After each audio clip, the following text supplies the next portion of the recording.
And welcome everybody Hello, to hello. semifinals here at SLOLCS. I am the one and only Gusto. I have returned from my absence, and here with me is the one and only Kaken. You might know her from her time here in SLOLCS. It's gonna be fun. What do you think? Hello. Yes, I'm so excited to watch today's game. That's great. That's great. Right now, our teams are Com versus Chug. Plenty of memorable players throughout in our time here in Slow CS, and I'm excited to see what kind of bands we're going to be seeing later down the line. I'm excited for all sorts of crazy shenanigans. It is best of 3, so we may be seeing 3 games. We may just be seeing a sweep. Who knows? I'm excited to see all sorts of comeback potential from both sides.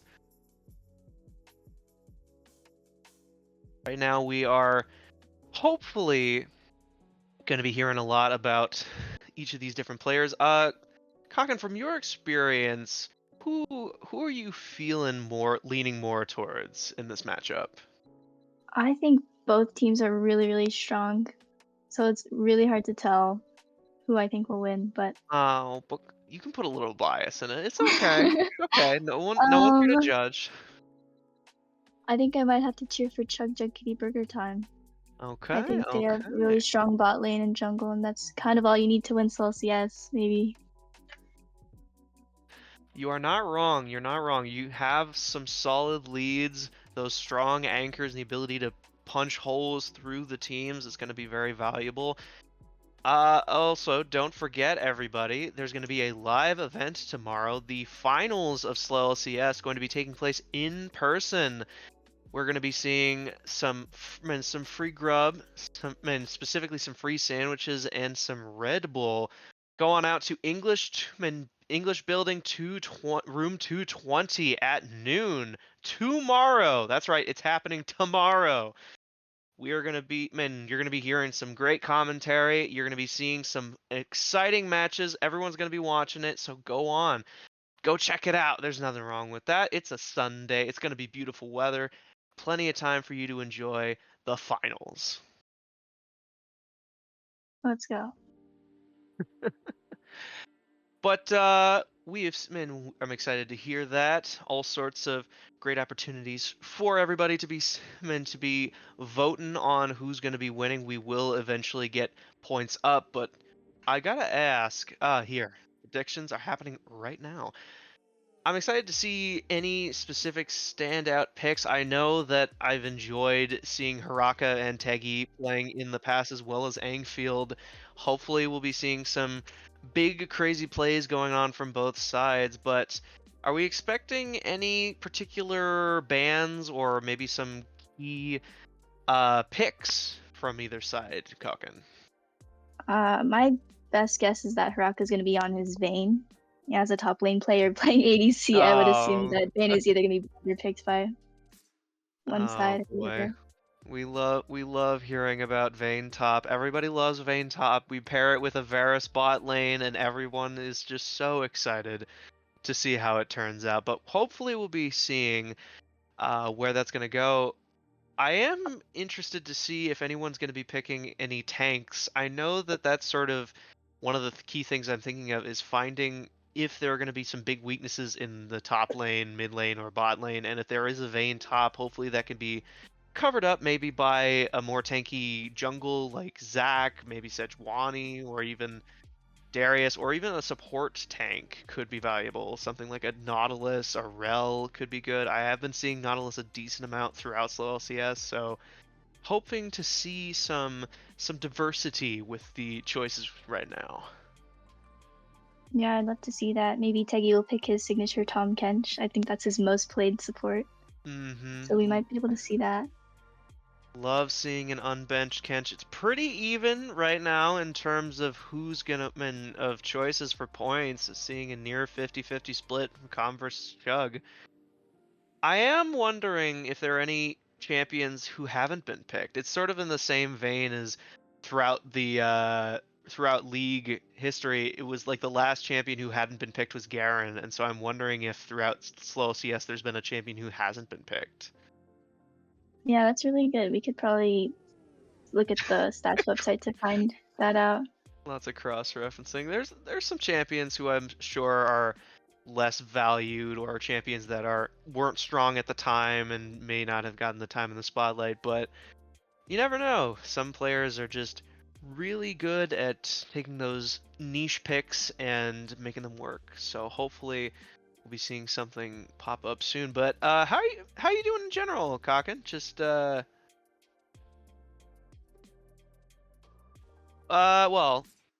I think actually maybe we should talk about the bracket. All Maybe we right, let's could look at it. kind of compare it so far. Looking at the quarterfinals, seeing One Love, one of the top-rated teams, getting knocked down by Baron Brawling Lovers, and then we also saw Pangea Knowers getting full swept by Witch Jamie. And then we see our two current teams here today, Com and Chug, going up against LeBron's James Lovers and Property in Egypt, also going for the 2-0. And now we are currently seeing that whoever wins this semifinal is going to be dealing with Baron Brawling Lovers, the infamous team who started off this whole thing with a bang of just not having a great time against Baron. So hopefully we're going to be seeing some hard-fought battles. Only one fight, and only one matchup has led to. Oh, it was LBJ. Pardon me. But we've only seen one instance of 3 matches going on with Baron Brawling Lovers. So hopefully we'll be seeing some hard-fought battles to reach finals tomorrow for Com and Chug. Are you excited as I am? Yes, I am. I'm so excited. I'm glad. BBL has always been like a coin flip almost, so I'm excited to see how tomorrow will go, especially. I am excited as well, and hopefully we'll be seeing all of y'all here, those watching and those who are participating or have participated in SLOLCS. We love to see everybody come out, support the teams you want to see win, curse out the commentators for cursing the team to win or lose. Always love to see that, and as many as I will say, enjoy your time here. We love seeing people, all that participation. Enjoy some sandwiches and drinks. And shout out to all your favorite players. It's going to be fun. It's going to be fun. And hopefully, we'll see you there. But moving on, we hopefully will be seeing the pick bans come up. Haven't seen anything as of late. Oh, there we go. Seeing the snapshot come in, as Oh, well as the big bard labeled on side of Chug. Unfortunately, seems we're not going to be seeing the Vayne top pick. But what are your immediate thoughts here? that's a really good question. Yeah, where'd the Vayne go? I'm surprised it isn't either pick nor ban. Not seeing Vayne. Huh. We are seeing Okay. a potential Shen top here going up against a Trundle. Kayn jungle, Akali mid, Sivir bot, and Braum support versus a Shen top, Olaf jungle perhaps. Maybe it's an Olaf top. Probably not. Ashe ADC, Galio mid, and Bard support. It is going to be an interesting matchup to see where they can be punching holes. I'm a little worried on the side of Chug for the amount of damage that they're going to be doing, since some of their heaviest damage dealers are going to probably be Olaf and Ashe. Meanwhile, Mhm. Calm has a lot more assassin kill heavy strength coming in from Kayn and Akali, so hopefully we'll be seeing some plays be made early on the side of Chug. Yeah, I agree. The Olaf jungle is pretty interesting too. I wonder how that'll work out. I'm not really sure I've seen it. I certainly know that some picks like Darius Jungle have been popular Alright. and sort of the big bruiser champions, but against Kayn, it could potentially work utilizing the lifesteal that he has when his health is low, but it's all about if he can survive long enough to really whittle down the Kayn if he's just dashing around and slicing and dicing. Yeah, that's right. He's got to keep his ultimate up. We are seeing the double team-centric ults with Shen and Galio, and I guess also with Ashe and Bard as well, potentially having cross-map, just long-shotted ults to stun or to stop. Meanwhile, seeing potentially one-shotting ults for Akali and Kayn, and just Trundle just going in, just potentially whittling them down alongside Sivir ult could just mean that they can just burn through any of the major armor or resistances from like Galio or Shen. So it's going to be interesting to see who they're going to be focusing on most. I'm excited, quite honestly. I don't know how else to say it. Yeah, I think the global ultis is interesting. I wonder, like, they're gonna be looking for some big team fights and having their solo laners come help out their bot lane, probably. Yeah. Are you familiar with any of these particular matchups or any of the particular playstyles with some of these characters? Um, I think both these teams are interesting in that they have their jungle as like a pretty hard damage carry. So I want to see like with two teams that have carry junglers how that'll work out for each other. Yeah, I am interested to see. I have been dealing with a lot of Shen personally, and having the cross teleport shields and all that durability is going to be a lot, especially if he builds into something like Heartsteel, or he could go the full support Shen build that I've seen, going in for a lot of those shields, a lot of some potential healing with redemption. It's just going to be interesting to see where the pivots are coming from with lanes or what kind of pressure is going to be coming up. Mm-hmm. Hopefully, we will be seeing what kind of plays are going to be made. Excited to see if there's going to be some big pressure coming in from bot lane. I know Braum, Sivir, fairly decent combination. Bard and Ashe is not a duo that I see very often, but it's not something I'm against seeing, especially when I see Bard. I usually get a little worried, especially for people who are confidently scrawling Bard in big bold letters because as a last pick. So it's gonna Yeah, be, you're or as a right. late pick, I should say, not last pick. Mm-hmm. Yeah, I didn't Gonna think be about that. Maybe they ran out of time and chose Bard for fun. We'll have to that, see that that could how they very pick much be that. possible. Don't technically need to lock in yet. This is the first match of 3, so I That's am right. curious to see if they're going to be flaunting any particular champions or considering any particular bans on the harder hitting choices made by Com and Chug. So either side's going to have to make some mental notes on who they're most threatened by, who they need to prioritize, because not a lot of, if I can look back at the choices for bans here. They did seem to emphasize on the side of Chug for some junglers with Master Yi, Lilia, Kindred, Karthus, and Darius all being potential Right. junglers, and that was their last pick was Kayn. Meanwhile, Calm had a decent supply of of Hecarim, the Tom Kench you were talking about, the Mm-hmm. Rakan, as well as Vhagar and Ornn. So it's a mixed bunch for Calm, but Chug just seemed really hell bent on making sure that Blazing Space Pup, I believe the jungler, is just put on a lot of pressure of not getting the exact uh taking a lot of time getting in with maybe a pick that he's more comfortable with. Yeah. Oh god. Is that 5 ban on jungler? It might Almost. be. It might be. We love the client of this game, of our beloved game. Riato, we love you. Please improve your client. But we're happy nonetheless. Anyways, are there any particular champions that maybe you've seen from some of these players that you think could come back in round 2? Um, Probably the Trundle if I had to guess. I think they're Mhm. pretty comfortable on that, but otherwise I don't know much about anyone else and their comfort playing these champs. That's fair. That's fair. I'm curious to see what kind of strife is going to be what type of strengths and weaknesses we're going to be seeing early on in the games, but I am excited to see some potential picks from the part of Kane and Akali, as well as seeing any sort of cross map arrows coming in from Ashe. I certainly love seeing all those long range snipes, but we are now entered into the class. Here we go. He got the puppy pet in right before I did. I his have to his do it. first match. I show a dog on frame, I have to do it. Yeah, it's true. It's law. We are seeing an early Ooh. 5-man bush camp right next to Blazing Space Pup, the target of this first round, it would appear.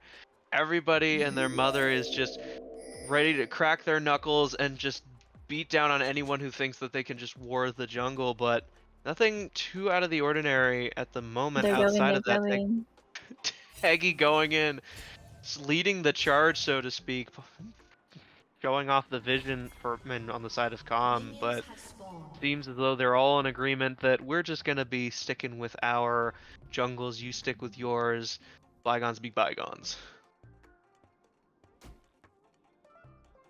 Nothing out of the ordinary when it comes to choices for items from what I'm seeing. A lot of durability, some survivability. I am curious as to where these picks are going to be coming from, because from what these matchups look like, it's going to be a lot of heave and ho, finding those opportunities for the slip-ups. The Galio and the Akali especially, the dashes in, the missing of the key damage-dealing attacks like the Qs. It's going to be a lot of him and ha about where these and where this pressure is going to be coming from. Yeah, see Trundle going in, getting a few good bites. It's a little bit of dueling in the top lane like usual. Shadow trying to pressure in, seeing Fast Donuts getting whittled down is a little bit rough. Not starting out with the shield just means they're going to be soaking up a good amount of damage from the Trundle. Cute anime girl slowly whittling down Handmaid, forcing them into tower to push a little bit harder, taking whatever they can. A lot of this is going to be just playing the waiting game. You're not really interested in trying to force anything yet, especially when you're so far into this game, you may have played against these teams and remembered how they work. We're seeing Blazing Space Pup coming in for the first. Teggy getting popped up a little bit, slowed by the exhaust on Haraka, but it seems both of them are going to be pressured back and getting forced back into base. Meanwhile, Handmaid and Cute Anime Girl are going to be having a matter of fisticuffs in the mid lane, whilst top is going to have Rog shots just slowly get whittled down. But Enfield just coming in, Teggy on the back heels, but the dash over is going to prevent anyone from really getting much pressure on Blazing Space Pup, but it's going to be a 3v3 coming in, getting the stun stack on Angfield, the first blood going to Suna, and then Haraka's going to whittle down Hedo. Teggy just leading at one less hit, and it's Haraka just barely managing to survive with that barrier. Oh, baby. Fast Donuts trying to go in, getting the taunt off and the bubble to prevent the bite from really whittling him down too hard. Ooh, it's an early set of 3 kills, 3.5 minutes in. Yeah, really interesting about Scuffle. Yeah, plenty of scuffles. Probably going to be seeing more of that depending on how Angfield and Blazing Space Pup take their fights here and there. We are seeing the full combo going off from Cute Anime Girl, whittling down to nearly a third of the health for a Handmaid. Hopeman seeing Hedo just looking into the bushes, considering a gank, but without really much in the way of mobility, Braum is just not going to be able to really progress inwards, but they are starting to all collapse in on Angfield. 4v2 right now, going in, getting the pop-up from Kane, getting the mark off, seeing the full 4 stack going on from Hedo to stop anything Angfield can do. Handmaid being forced to run back as Cute Anime Girl just continues to apply the pressure. That shield is not going to be enough. Seeing all of this, the flash going in from Handmaid, getting a little gutsy here, riding under tower. Hedo blocking as much as they can for Cute Anime Girl to try and finish off Handmaid, but they got greedy. Fast Donuts managing to finish off Cute Anime Girl as Teggy and Angfield come back from the grave and from base and the grave to try and do something. Teggy getting the double stun off on Blazing Space Pups, and Hedo getting the taunt off. It's just going to get stunned and knocked up coming in for Blazing Space Pups. We're going to be seeing the kill on Fast Donuts and Handmaid from Rog shots. Just getting the healing, getting stunned up from Teggy It's going to be Angfield whittling down Rog shots, and just slowly Blazing Space Pup coming back and getting whittled down. The slow coming in from Braum Q, but the portal is just not going to help Teggy, but it's going to get the kill, the shutdown on Blazing Space Pups. The supports are not done. Hedo wanting revenge, trying to get that fourth, and those 2 more stacks on his passive, but Tegi just somehow peppering him with bullets. Patman Fast Donuts also wanting to get a piece of this. It seems like it's going to be a collapse coming in from Handmade, and that is going to be another kill for Fast Donuts. It is just chaos coming in. Yes, Everybody yeah. and their mother going in for these fights. That's right. Oh, baby. That was crazy. And meanwhile, we will have our ADCs continuing to farm as they should. That's right. We're not Another upset that you dance weren't bot in the lane. fight. Oh, man. I'm surprised how aggressive Akali was going in. He's just by taking like Doran shield, not going for damage. Just wanting to fight as much as possible, surprising. True, but we are now seeing the addition of Magi's, so it's gonna be interesting to see how much pressure Cute Anime Girl is gonna be exerting for the rest of this match. They're certainly showing that they are not afraid to go in on Handmade or any Yeah, of these that's team right. fights. I am wondering just who they're going to be trying to pressure. Tegi and Baraka trying to take whatever pot shots they can, but Hedo is just not afraid to fight back, landing those solid Qs and slowing. But I mean, where is this next kill going to come from? Who's going to be applying that pressure? We're seeing the pop-ups from Handmaid and Cute Anime Girl just landing their abilities, and both of them just having this ballad of utter damnment of back and forths with their AP champions. Do we know who has feats of strength? The first 3 kills? We did see feats of strength starting out with the Sivir, Senna, I believe. How is that? How you say the? Stunna, excuse me. The 7. My apologies, Stunna. But we are seeing the pop-up going in from mid. Tegi Weggy getting whittled down, but managing to get it, almost managing to land the double stun. Angfield slowing down Hedo and Stunna, managing to get the stun out on Hedo against the terrain, but the Angfield is just going to get stunned up. But the hit off from Baraka, and managing to whittle it down with Angfield and landing that final hit with Tegi Weggy. It's just going to be a double kill for the side of CHUG. And some pretty valuable hits. Seeing a 2-kill bot lane on side of CHUG means that they're going to have a lot more leverage. Not to say that Hedo hasn't been accomplishing a lot, but it seems like a lot of this is just stun after stun after stun. It's a frivolous fight between each other. Went back and forth, Rock Shots managing to land a lot of solid hits. Ant-Man Handmade getting swept up by Blazing Space Pup, taking those turret shots and getting killed, thinking they were going to get the execute. Seeing first Drake taken, Handmade and Cute Anime Girl doing this duet back and forth, managing to get 1 kill on each other. It's just a whole lot of back and forth here and there, and that's what I like to see. I like to see fights learning from each other, managing to take on each other here and there. There's no real big decisive wins so far outside of maybe some clear gold advantages on the side of jungle for Blazing Space Pup versus Angfield, but hey, they may be able to make that up. Speak of the devil, Hedo getting caught out by Tegi, and the ult going in, the full rage of Angfield going in against Hedo. It's an unfortunate 4th death going down. Hopefully Hedo is going to be slowly understanding that vision is important. That's right. Dying in the exact same way twice in a row is kind of sad. No, and speaking of vision, seems Cute Anime Girl got caught out again, but they may be able to escape. Getting slowed up by the Olaf Q, getting hit airborne, slowed down. Oh no! Oh no! They're getting blast planted, forced against the wall with no flash. It is gonna. They had flash, but they didn't want to waste it. They knew, and Handmaid gets another kill. I'm surprised they didn't just flash around the wall. It is true. Perhaps they were waiting for that anticipation. We did see Tegi just sort of remaining around the wall, waiting for that possible flash, but it didn't happen. Seems Cute Anime Girl valued their flash a little bit more than the possibility of escaping, which no anger, no sadness, no nothing. They understood the assignment, and now they're gonna come back. I believe in the comebacks. Yes.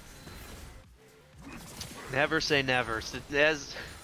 As the great August has told us, statistically you are more likely to win if you don't surrender. There's always a chance to come back. So true. Seeing Hedo going in, nearly everyone popping level 6 except for Hedo. Hopefully we'll be seeing some more potential pop-ups going in once Braum gets the Q. Grog shots just forcing Matman Fast Donuts to just remain against, potentially trying to bait something out here, but Rockshots is just staying with the wave, getting the pop-up again. This has got to be some kind of back They're and just forth messing here. around. They've just messing around, popping up in the cubes in the whole area.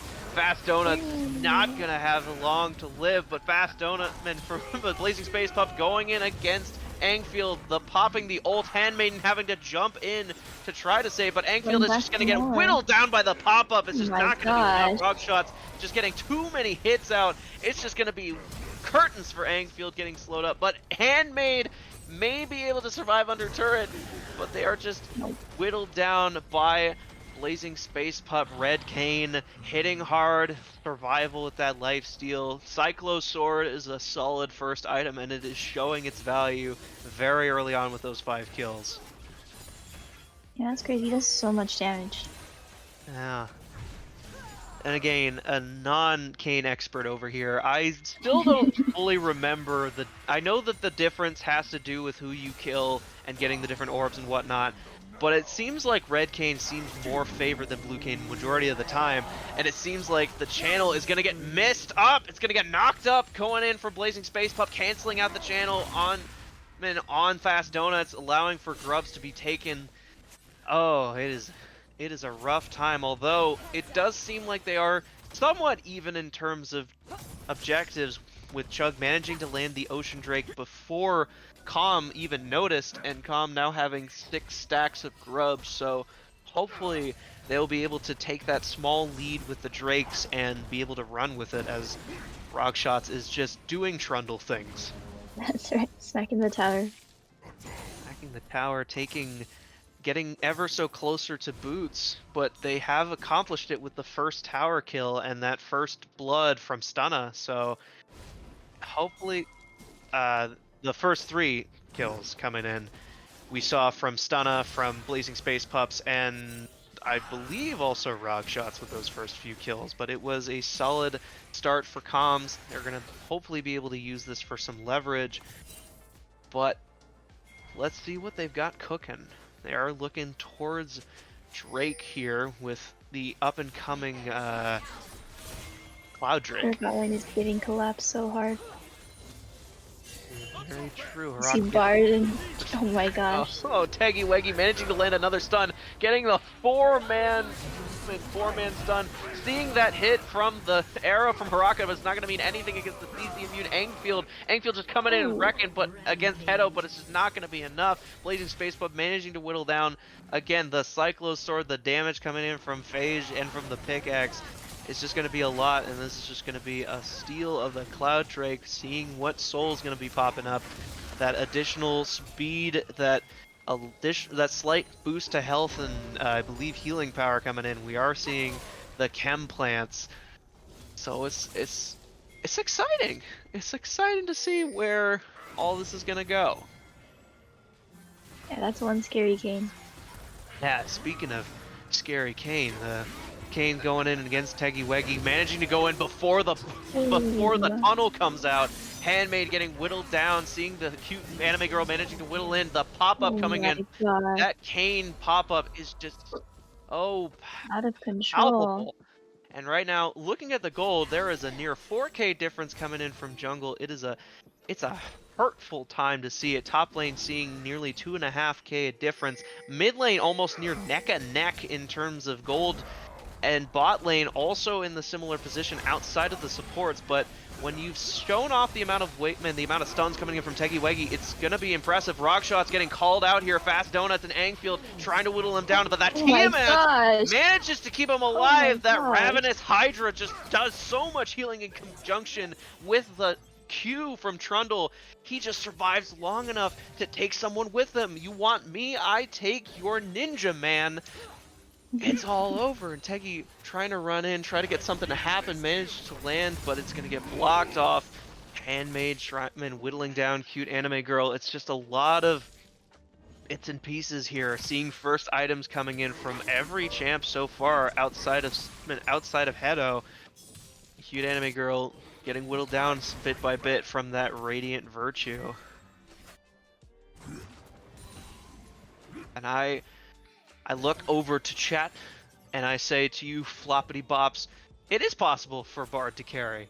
I'm curious to see how it will all go, combined with the evolved symbiotic souls paired with Dead Man's Plate, just gonna be running around all over that roaming Bard lifestyle. We don't need no roamer boots anymore. We have new, better roamer boots. Cute anime girl and Handmaid taking pot shots at each other. The pop-up coming in, getting whittled down. That durability is just going to make Handmaid just so terrifying to deal with. The shields, the taunts, and everything. And I don't think that Cute Anime Girl can really take that chance, even if they don't know Angfield is there. Oh, But no. it's not going to matter. Managing to flash away, dodging it through the smoke cloud. All they're doing is just tempting them. Stunna getting whittled down by Teggy and managing to get blocked for Hedman with Hedo against Haraka, but Fast Donuts back into top lane and having the struggle match. But meanwhile, the main character would seem, Blazing Face Puff, just going up against Handmaid. The 3v2 just turned into a 2v2. And it's just gonna get whittled down, and it's just so much damage coming in. Cute Anime Girl rushing in, managing to whittle down Angfield, and just a double kill coming in from Blazing Space Pups, with Cute Anime Girl landing that final blow against Fast Donuts. It is what we were talking about, the two striker type characters just hitting really hard, managing to whittle down, and it seems like Cute Anime Girl just needs to work alongside Blazing Space Pups to do their thing. Meanwhile, back in Troll Town in top lane, another tower. The turrets are gone. The towers are gone. As you do. That's right. As you do. You wanted Yorick? No, we got Troll. That's right. We troll. It's just a time. Teggy Weggy luring at the vision, potentially trying to steal, but it's not going to be fast enough. Quick to the slow against the smite. Meanwhile, everyone is looking and potentially trying to collapse in on Teggy Weggy with Cute Anime Girl and the assassin duo looking to Teggy, but Handmaid lurking in the corner, getting slowed down by the Bard Q. Keep up. It may be nearly an 8K's gold worth of difference overall, but I never say never. I'm gonna say it. There's still a possibility for CHUG to come back. It's just all about applying that team pressure. Yeah, and also getting rid of this Kane. Yeah. He's so strong. Gotta get that 700 gold bounty. Cute Anime Girl rushing in on Haraka, but getting triple stasis coming in from Teggy Weggy, managing to save Haraka temporarily. Handmaid managing to land on Cute Anime Girl, but Handmaid getting whittled down by rock shots, getting the CC immunity from Angfield is just not going to be enough. Stunna managing to whittle down amidst that three-man tussle coming in. Teggy Weggy being forced to retreat as 3 men go down. That's a 3-champion deficit, with the Shen getting it a little too late. Rock shots trying to still do more Trundle things. Meanwhile, the team is going to take Chem Drake. It's a rough day to see it.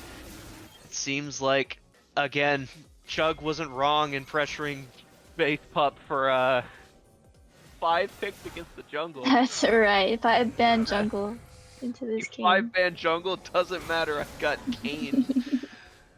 And I want to believe that what you were saying, like, rock shots could get Trundle second round because they just really seem to need to prioritize Blazing Space Pup, that they may need to get rid of that Trundle because it's just caused so many problems.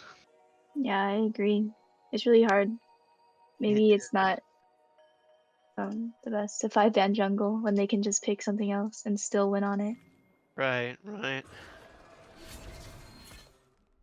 Hopefully we'll be seeing some 2-item damage spikes coming in on the side of CHUG. I know that we're seeing some pretty strong choices early on. A lot of them make a lot of sense. Seeing Triforce, Ravenous Hydra for rock shots early on, just to keep that top lane pressure. seeing the shift coming in for Cute Anime Girl and Handmaid. They're still having this back and forth, this tango of needing to kill one another. They're fairly even over, I mean, they're decently even overall, but we are seeing the double coming in from Hedo, seeing the stun, and Handmaiden getting stasis mid-fight. Oh my god. Eggman, Blazing Just Space got Pop whittling deleted. it down, Tegiwagi trying to run away and save, but Cute Anime Girl is just going to land that final blow against Haraka, and Stunna coming in to whittle down Handmaid, a combination of many ults, just whittling the whole team. There's really so much pressure, and one... Wait, they just FF'd. You're kidding. Oh, they did! No way. Hello? Wait a minute. Okay.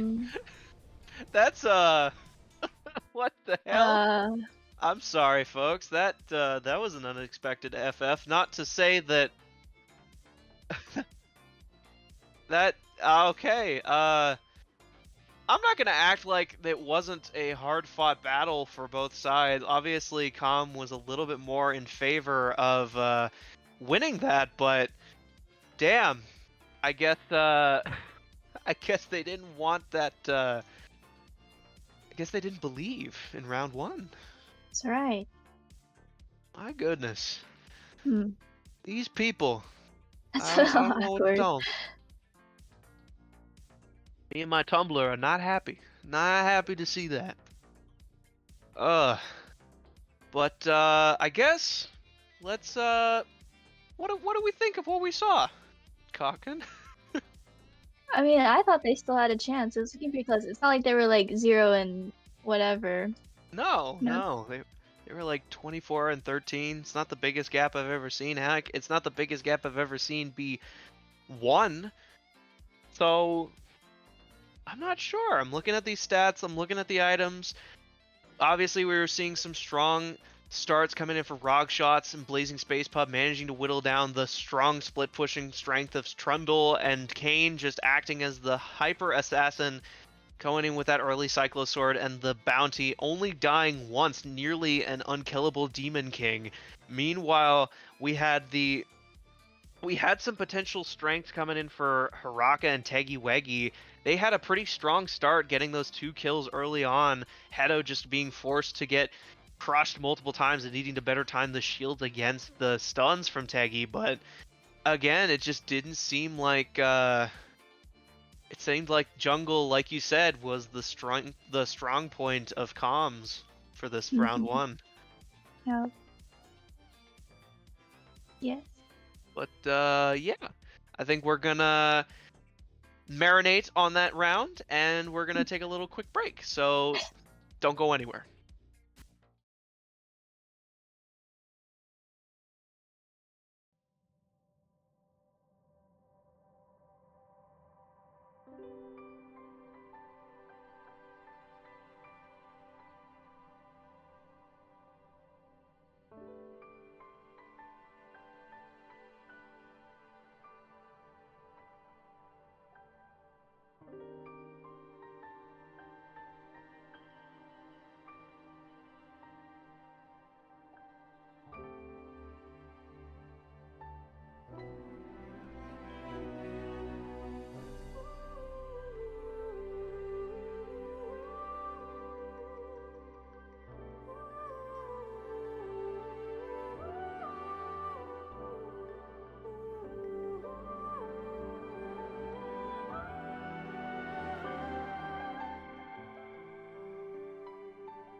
casters, one family. Anyways, hello everyone. Welcome back to SLOLCS 2025 Semifinals Round 2 Ooh. for CHUG and COM. It has been a little bit of a shock for both of us. I don't know what to say.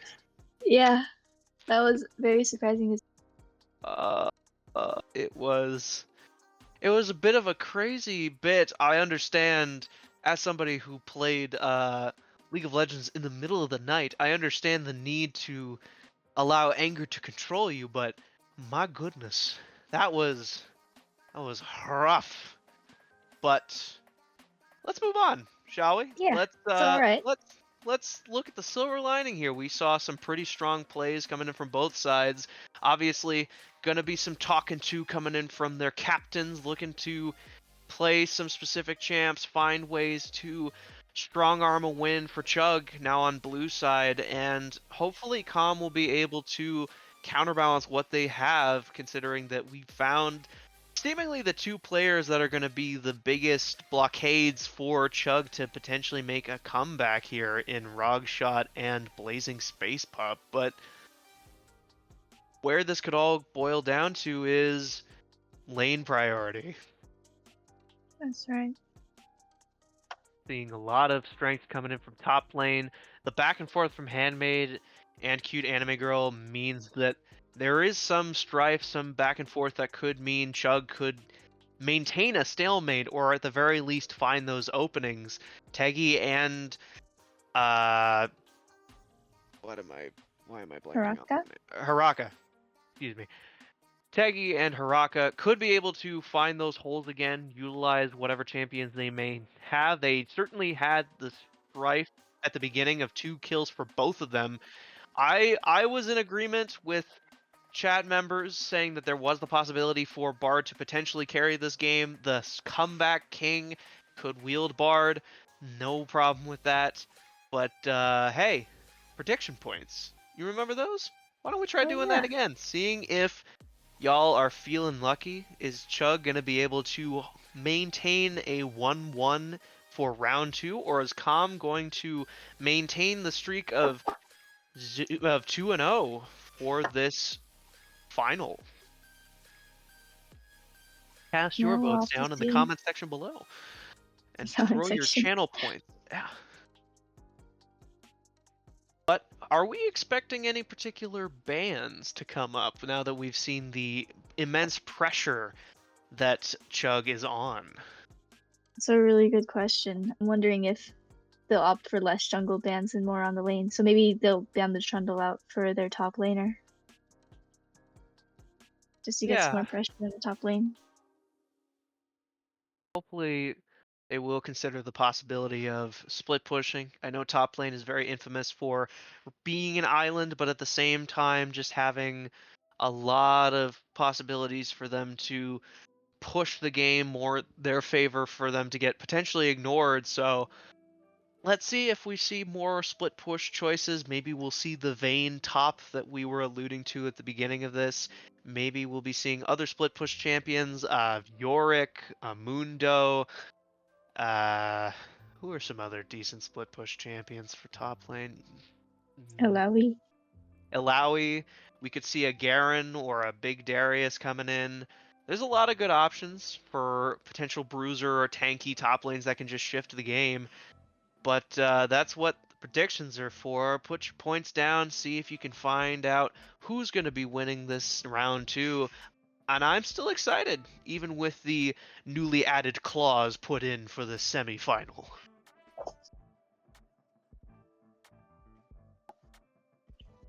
But I'm excited. Seeing any particular champions coming back from the bans that we will be seeing shortly. I'm excited to see where this could all go, if any particular champions may be coming back for finals, because hey ho, one of these teams is going to finals. You may be seeing some of them show up. Maybe their strategies might center around it, because at this point, both teams have had lots of time to work with each other and hopefully build up some kind of chemistry with how they play together. I certainly have seen some strong plays being made, some duos of Cute Anime Girl and Blazing Space Pup and Haraka and Teggy Weggy, so there is the possibility for just lots of time for everyone to go off and, demonstrate teamwork. That's right. This is I what don't you want to wanted, see Chant. Haraka on Levane this time. I think on Ash he was kind of like in the background, but I know on Vayne he can probably carry really hard, so maybe that might be something they can choose. I would agree. I would Stronger agree. ADC. Vayne ADC is certainly a strong pick and could lead forward. I was not against either Sivir or Ashe, but neither of them were really pushing the envelope, so to speak, outside of some big team fights. So, Holtman, I'm excited to see a potential Vayne pick, or even acknowledgement of the Vayne ban would be enough for me. That's right. Maybe they're not too worried about ADC picks this time. The junglers seem to be a lot more influential.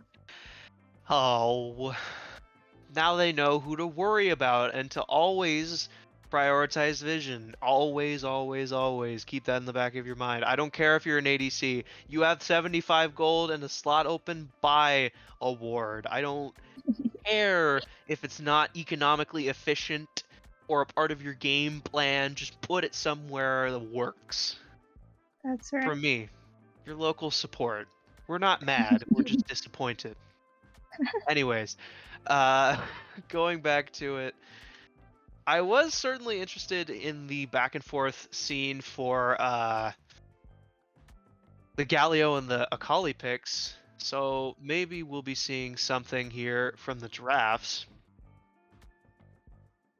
And some picks, all new picks for the side of Chug, and seeing Calm taking up the Sivir and Shen lines again.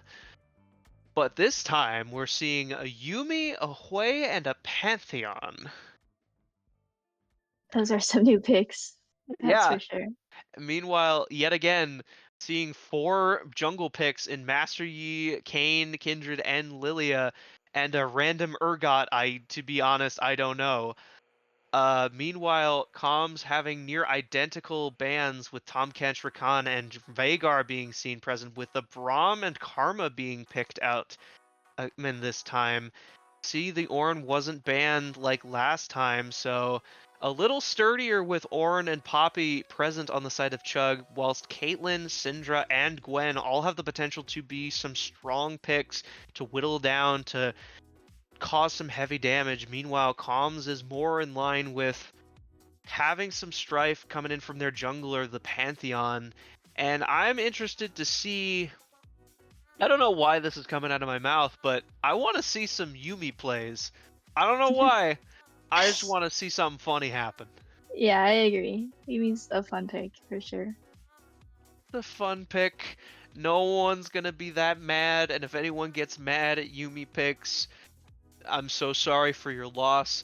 But we have some interesting picks here. I'm interested to see the Hui versus Syndra. Both of them certainly long-range champions. I know the stun coming in from the wave/orb combination with Syndra is going to be really annoying, especially if they get caught out. But Hui just kind of spams these abilities as long as he has mana. So getting that early mana is going to be highly important. But the matchups of Gwen versus Pantheon, I'm not really sure who wins on that. Yeah, I don't think I know either. You got a lot of sharp objects though. I'm They a little do. surprised to see like the mid laner swap from a melee matchup to double mages. I think that's a really interesting pick. I I'd suppose like to see how there, it turns out. yeah, I suppose there was a worry that, because this, if memory serves me, the Hui was the last pick for Calm, so they were at least a little bit worried about maybe not having a lot of AP damage, as well as the Syndra maybe being a problem, especially if she can get off the high AP magic pen or just getting a lot of gold early on. And the Poppy support is not one I see very often, but just stay away from the walls and you'll be fine. That's right. but not a bad pick. Certainly against Pantheon and Shen both having, and I think even Yumi also functions this way of the dash and how it works. That's right. So hopefully we'll be seeing some Poppy plays coming up. It's going to be very interesting, and I'm excited to see if anything is going to come from this CHUG reinvigoration, the reborn of all of these players.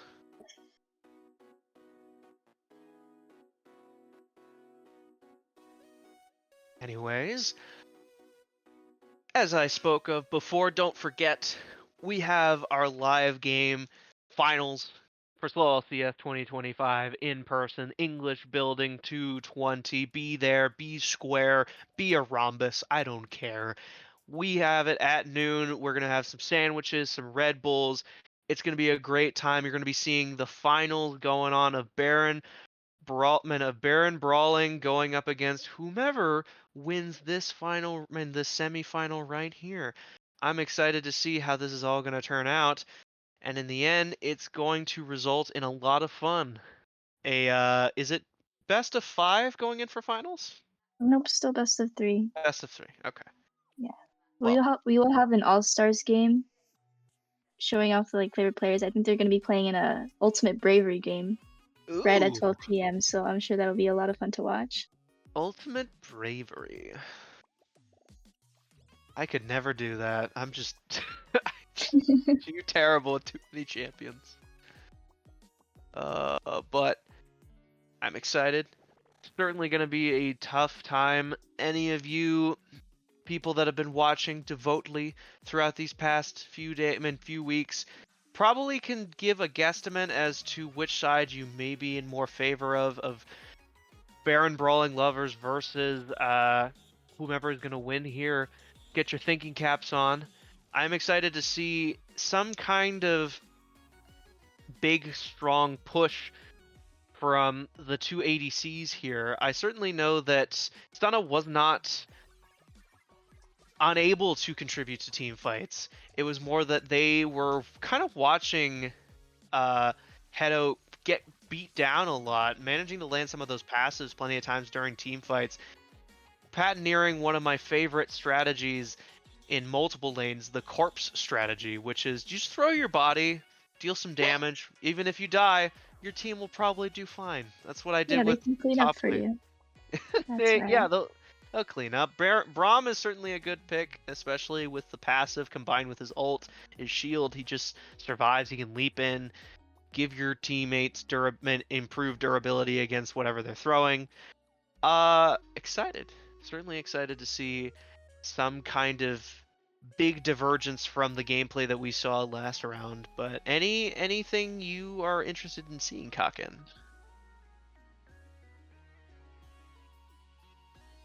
I'm interested in seeing. I think they took Fast Donuts as main Ornn. Chug took it from them, so that's probably why he's on the Shen. So I want to see how Rog Shots will do on the Ornn. Being Yeah. that I'm not sure if he normally plays that champion. As somebody who is an admirer of Ornn, it's going to be a very different time, especially for Rog Shots and Fast Donuts. And not really much of a split push champion, Ornn. He's far more of the guy who can just sort of soak up a lot of damage, can make some potential big impacts on team fights with his ults and his brittles.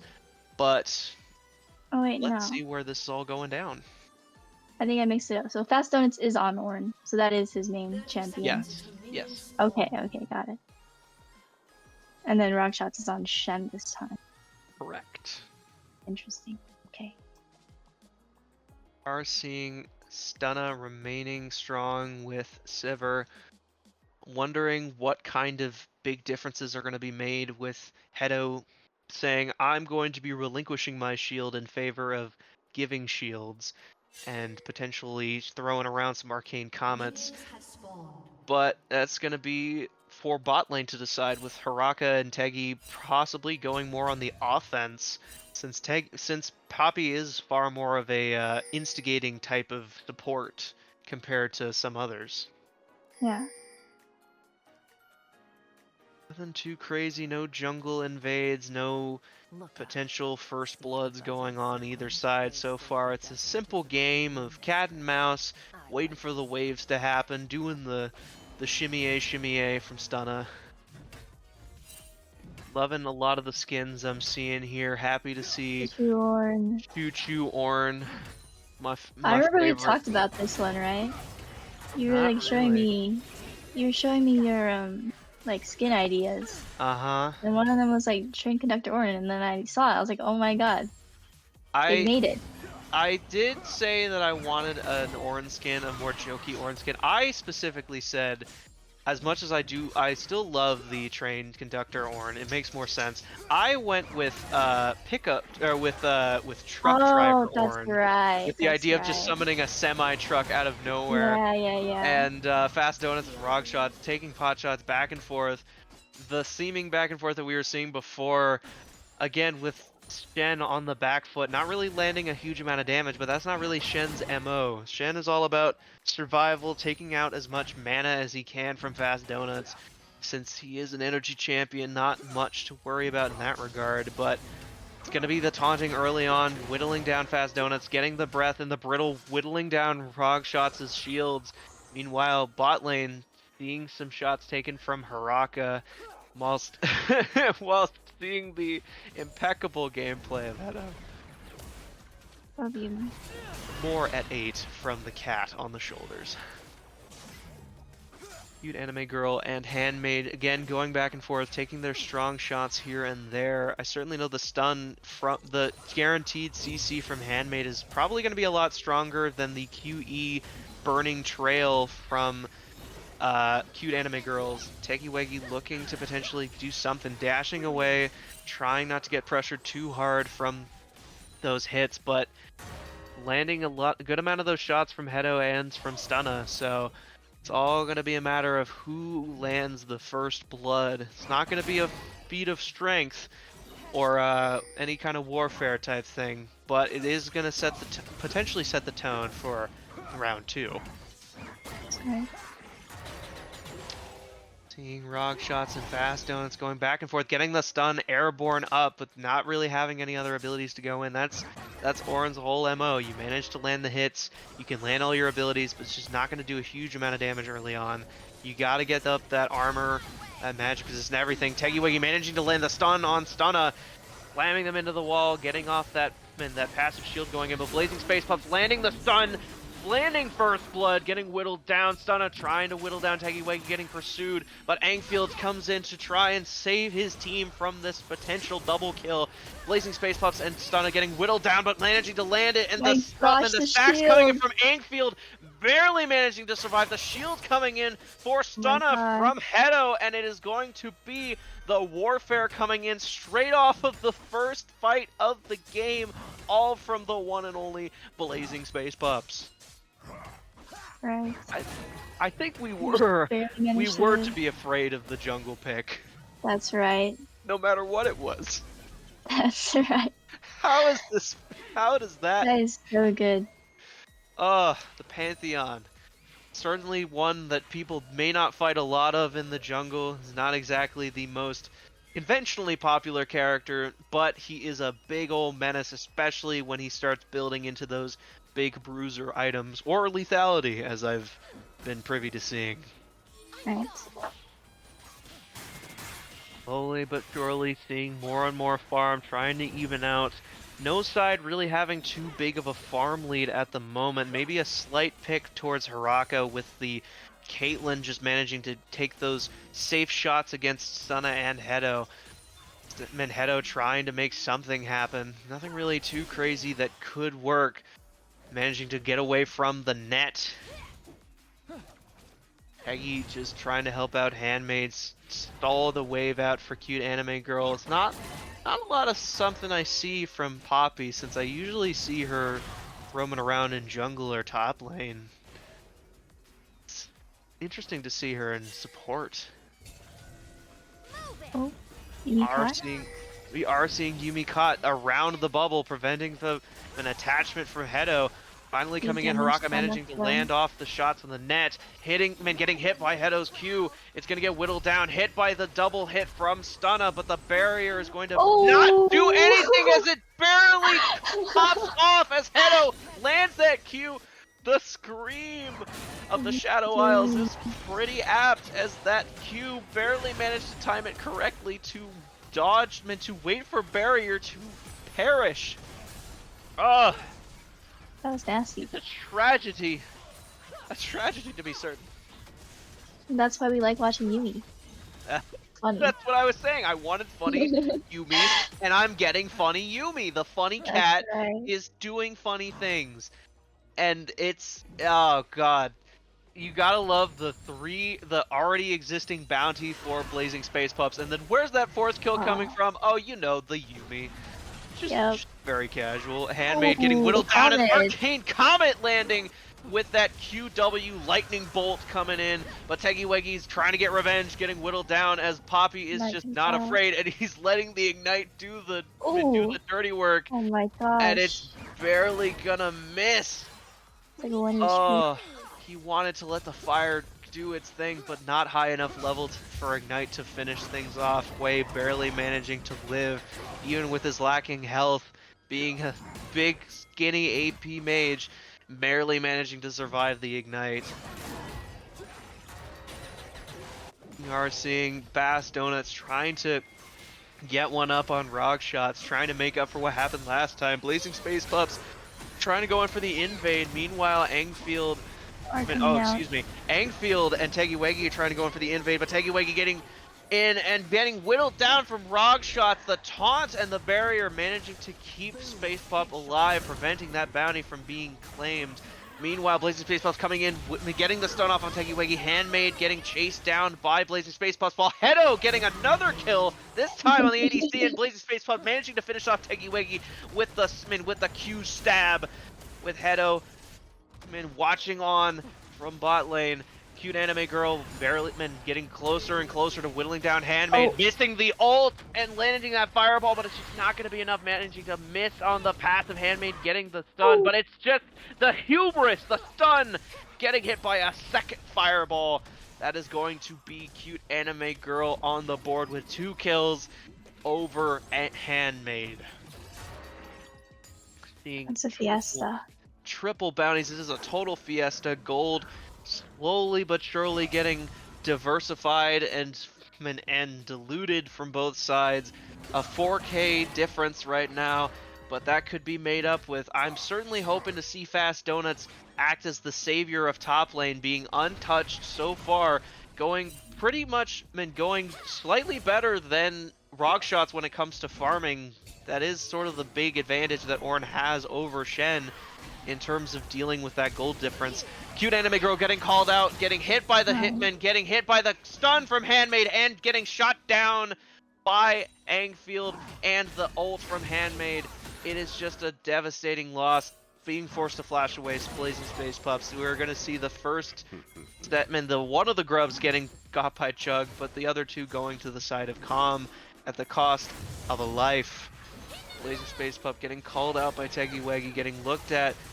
Teggy waiting for the perfect opportunity to slam in, and there you go, getting called out and shut down by Angfield, taking double bounties for Chug is going to be very helpful to accelerate the process of making their own jungler a big threat, which may be how they go. They start the tug of war of strong jungler v strong jungler. That's right. At least we got some gold coming back onto the side of Chug. We're seeing some gold first item picks. Loveman always got to see Nasher's Tooth going in for Gwen. Seeing the Moonstone start off for Yumi is just going to mean lots of healing, lots of survivability coming in for Stunna. Meanwhile, going Essence Reaver means that they will be going more towards the firing off Q as much as possible for their playstyle. The taunt going in on Fast Donuts is just not going to be enough, especially when the Q structure prevents taunt from really being that effective of pulling him into range of the tower.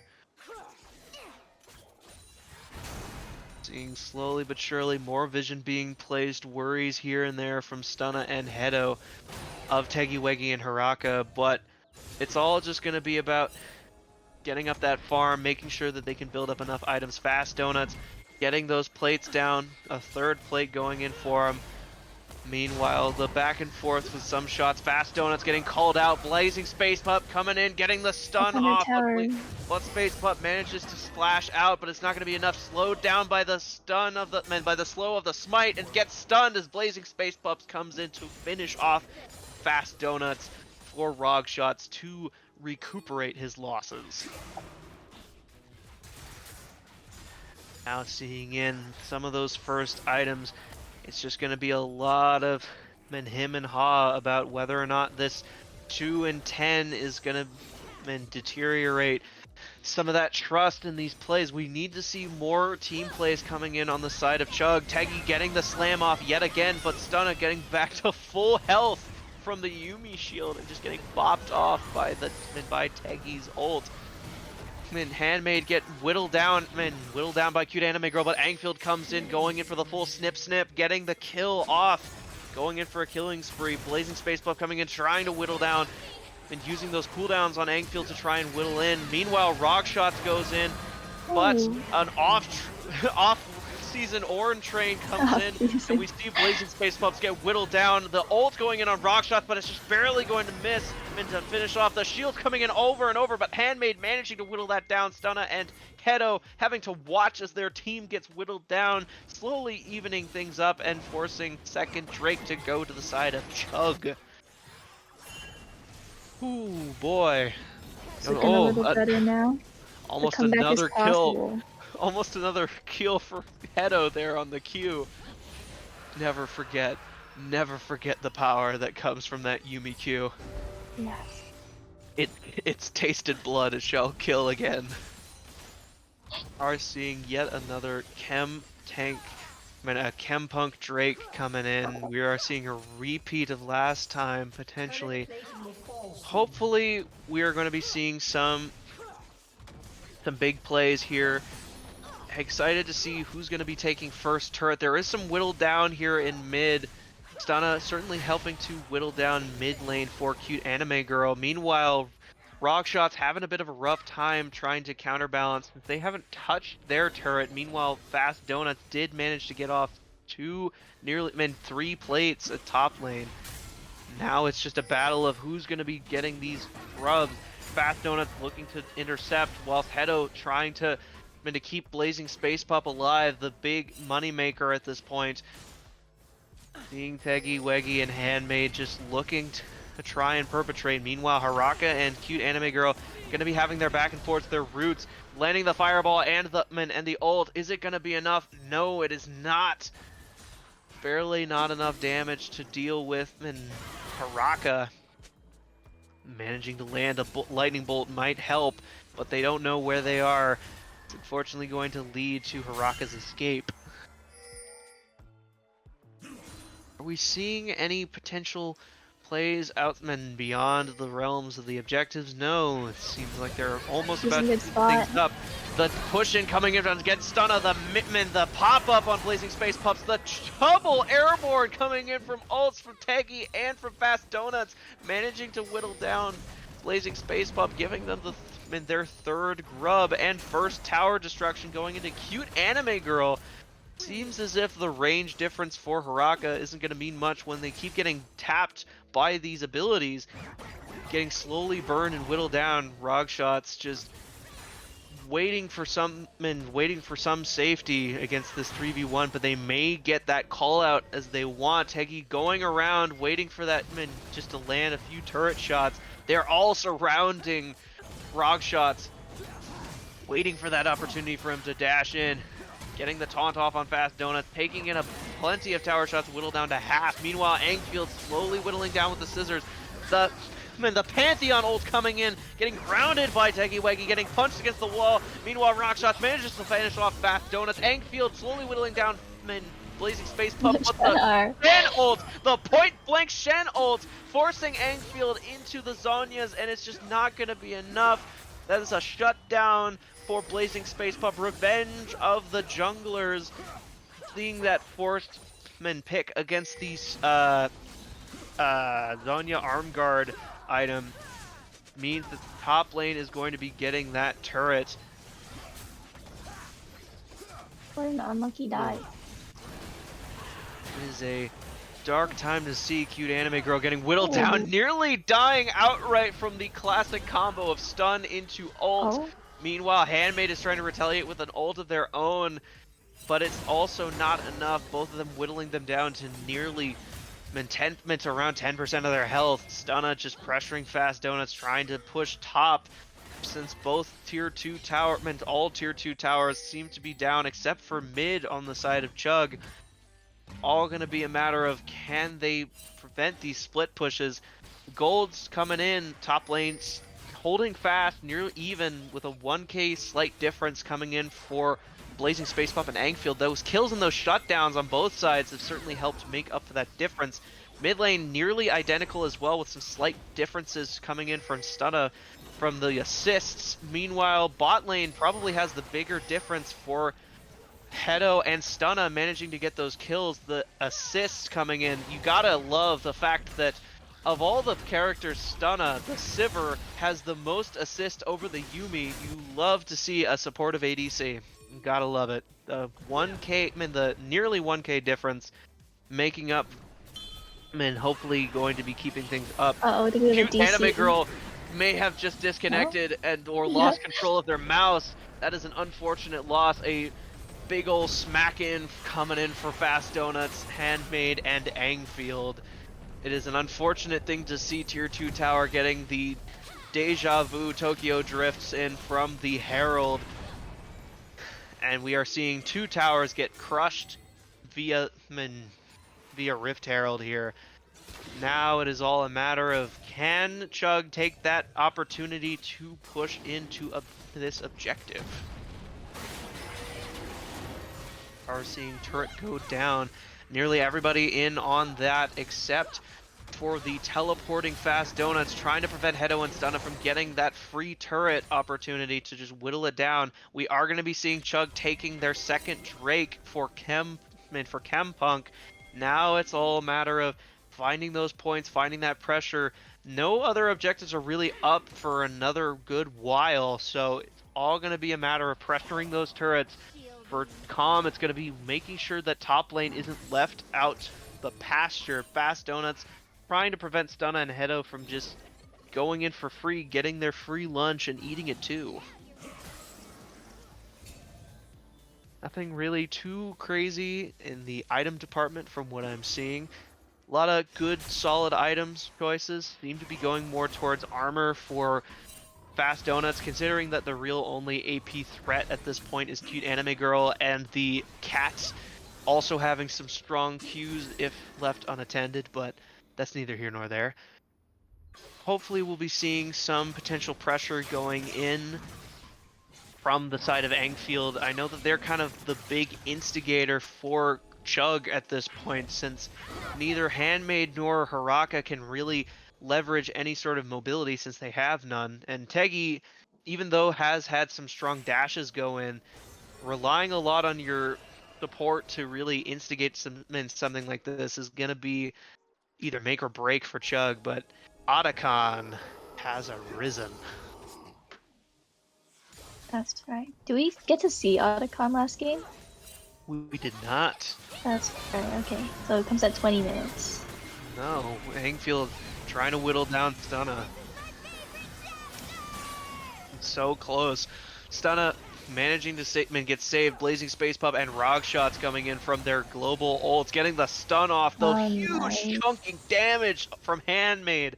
Seeing those early Luden's Companions and Storm Surge is just really strong for the AP champ. Blazing Space Pup getting the stun off, preventing Rock Shots from dashing in against Peggy Weggy. He's just managing to hold strong. The shield! It's so much better than people may think in this matchup, especially with with Blazing Space Pups instigating. Stunna just sort of trying to whittle down mid lane. Focusing in on that second first tower for Chug. Meanwhile, Handmaid and Angfield looking towards mid lane, trying to prevent any sort of big unforeseen pushes.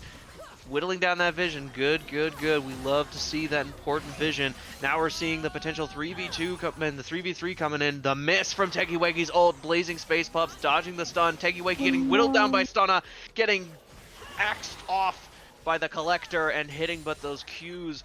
Finally seeing Stunna get on the board alongside their Lord Dom's pick, which is a very solid pick, especially into Tegi. And even with that Zhonya's armor for Angfield, means that she's not going to be as easily thwarted in terms of low damage. Wow, big hit on the turret. Big hit on the turret, whittled down quite a bit more than Fast Donuts may have expected. It's that AP threat that he hasn't really accounted for yet, and Cute Anime Girl getting the kill on Fast Donuts, not really having much in the way of survivability outside of the Merc Treads and one magic cloak. Hedo getting caught out! The shutdown on the cat once and for all. Angfield getting the Zhonya's pops. Haraka and Stunna having their match and having their fist fight and downstairs on the ADC, but the pop, the shield is going to help survive with Stunna. Angfield potentially dashing in. Rockshot's trying to do some sort of protection, but the shutdown goes in on Stunna. Cute Anime Girl getting whittled down by Handmaid. The AP's mages just going back and forth. Tegiwegi is out for blood though, potentially trying to go for Cute Anime Girl and losing, but missing out on rock shots in the grass, even with Oracle Lens up. It is a shame, and he is looking so close. Managing to get that Hex Tech flash! And the Hex Tech flash is whittling down, but it's not going to be enough to taunt, preventing Tegiwegi from getting Cute Anime Girl, seeing the secondary flash from Poppy.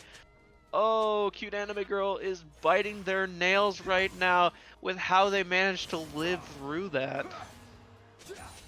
Yeah, that's twice now that he survived Ignite from the Poppy. My question is, I wasn't seeing any of the, I wasn't seeing the water flow coming in from Cute Anime Girl, so I'm wondering if they didn't account for that movement speed or if it was off screen and I just couldn't see it, but that may have helped their survivability a little bit, but it was that help from Rog shots and the taunt coming in that really kind of saved their bacon.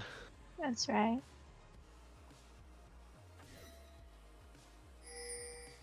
Seeing all that vision going in, Chempunk Drake is up. Not soul point yet for Chug, but if they can get another one, that means they would have more stats to leverage. Their gold is near neck and neck on both sides. The 4 turret kills alongside Double Dragon and 1 Otacon has helped out Chug to potentially leverage their lacking kill count and their lesser kill count in comparison to Comms.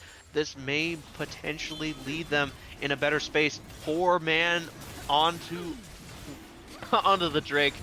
Dang it, we didn't see the Q land on Harakman on Hedo. It's a sad day for the Yuumi community for not stealing the Drake, but that's beside the point. What we are seeing now is Angfield getting hit wide from the Q on Hedo. Cute Anime Girl trying to call out Tegiwegi for last time, getting revenge, using the Q. And the WQ get the speed going, but Tegiwegi managing to land him against the wall, and the pop-up from Fast Donuts getting the triple. Another pop-up coming in. But the shield from Rock Shots is not going to be enough. Angfield getting nearly whittled down. The scissors finally broke. Yet again, another shutdown for Blazing Space Pups. The back and forth between junglers. Haraka missing out, losing that human, that flash, just forcing them into a corner. The misplacement, the misposition. That's a triple kill coming in for Blazing Space Pups against Tegiwegi. That's a lot of damage. And they're not finished. Oh, they're not. They're going in for Baron. At that health, that's a ballsy move, especially when no one else is there. Rock shots going in. Seems everyone is trying to contribute. Hedo trying to keep Blazing Space Pups alive, but that gives Handmaid and Fast Donuts the potential to come in and steal some kind of kill. Not likely to steal Baron, mind you, but they don't have enough damage to really do anything. Oh, it is a sad day. Handmaid managing to get the double stun off! Managing to see the double pop-up coming in from Fast Donuts, whittling down, getting the kill on Rog Shot. Stunna and Blazing Space Pups not going without a fight, managing to land the Q, the secondary bounce back from Shutdown onto Handmaid, managing to get that kill and finishing off Hedo for Angfield. That is what we like to see. The back and forths, the kills, the struggle, the tragedy. And now we're seeing the potential taking Blazing Space Pup's glory of stealing the objective, but Tegiwegi is trying to stall Blazing Space Pups, even with their own death. The corpse strategy remains, but it seems like Blazing Space Pups may have been in big trouble. They could have gotten whittled down by Tegiwegi with that Dead Man's Plate and Blood Song potentially helping out the Poppy deal some kind of damage, but he's running. Angfield getting the slow on from his ult and the smite against Angfield, but it's not going to be enough. It's another shutdown. These back and forth shutdowns are certainly something for Angfield and Blazing Space Pups. It is a rivalry right now. They are trying to take back what they lost from round 1. That's right. Now we are so close right now. They're so close. The Baron buff coming in, trying to take back the turret advantage that Comms was trying to make. Tegiwegi popping up, trying to get Rog shots somewhere, but all it does is just send him backwards. Hopefully we'll be seeing some kind of big push. The split potential from Fast Donuts, but the ideal counter, Cute Anime Girl, is going in. Rog shots getting whittled down by Handmade. It's these AP champs that are not to be messed with. And yet Shen does have a Radiance Virtue, which is going to help him survive a little bit more with the magic resistance against Handmade. But that magic pen and getting close to Rabadon, to Death Cap, is going to be a bit difficult for Rogshots to survive once they reach that point. We've seen Shadow Flame, the improved Zhonya's coming in, that Ornn 16th level. We're now seeing the improved items. Those big stats are going to be real annoying for Toms to deal with, especially when it's improved Zhonya's, Thornmail, and Collector. Collector? Yes. Oh yeah, you're right. I don't know. My special eyes have allowed me to see it. That's right, that's right. Sorry, silly me. We are seeing the stun yet again. Handmade just kind of going in and just throwing stuns and pot shots and Rog shots for free pretty much. Angfield getting the stun off, but the ult is going to be forced out from Angfield. The slow coming in, the pop up, and the Fortman pushed against the wall against Cute Anime Girl, Tegiwegi, and Fast Donuts getting their knock-up specialty. Their unavoidable their crazy knockups are pretty good, especially when they could just land them one after another, timing it perfectly. Blazing Space Pup trying to get something off. Pedo's Q missing, but the stun prevents anything crazy from happening. And Tegiwegi yet again going after Blazing Space Pups, knowing that even though Space Pups does do a very solid amount of damage, it's just not really going to be that big of a threat, especially when he's got that shield up. Being Hedo trying to get that vision, but it's just going to be a bait of some kind. Wait, the Pantheon just left. Oh, the Pantheon left, stealing the Chemtech, Chempunk Drake, preventing Soul Point from Angfield to go in completely blindfolded. Hedo getting another kill against Angfield with the ult, and Stunna managing to land the Q on Tegiwegi. It's Haraka and Fast Donuts that are going to have a rough time here, managing to see some pretty strong shots against Rog shots. Fast Donuts getting whittled down, AP, Haraka getting the kill out, losing it to Blazing Space Pups. Just the stuns here and there. The grasp going in against Handmaids and Fast Donuts, preventing them from going anywhere. The ace going to Stunna. No deaths on Calm's side. This may be a slight chance for them to combat the Baron buff that that Chug had, and could potentially give them 1-2 turrets, perhaps. Yeah, we'll see them push. It's pretty unfortunate to lose the team fight right after, because the dragons don't really matter, right? Because Chemtech isn't that strong. But losing the team fight after is gonna hurt.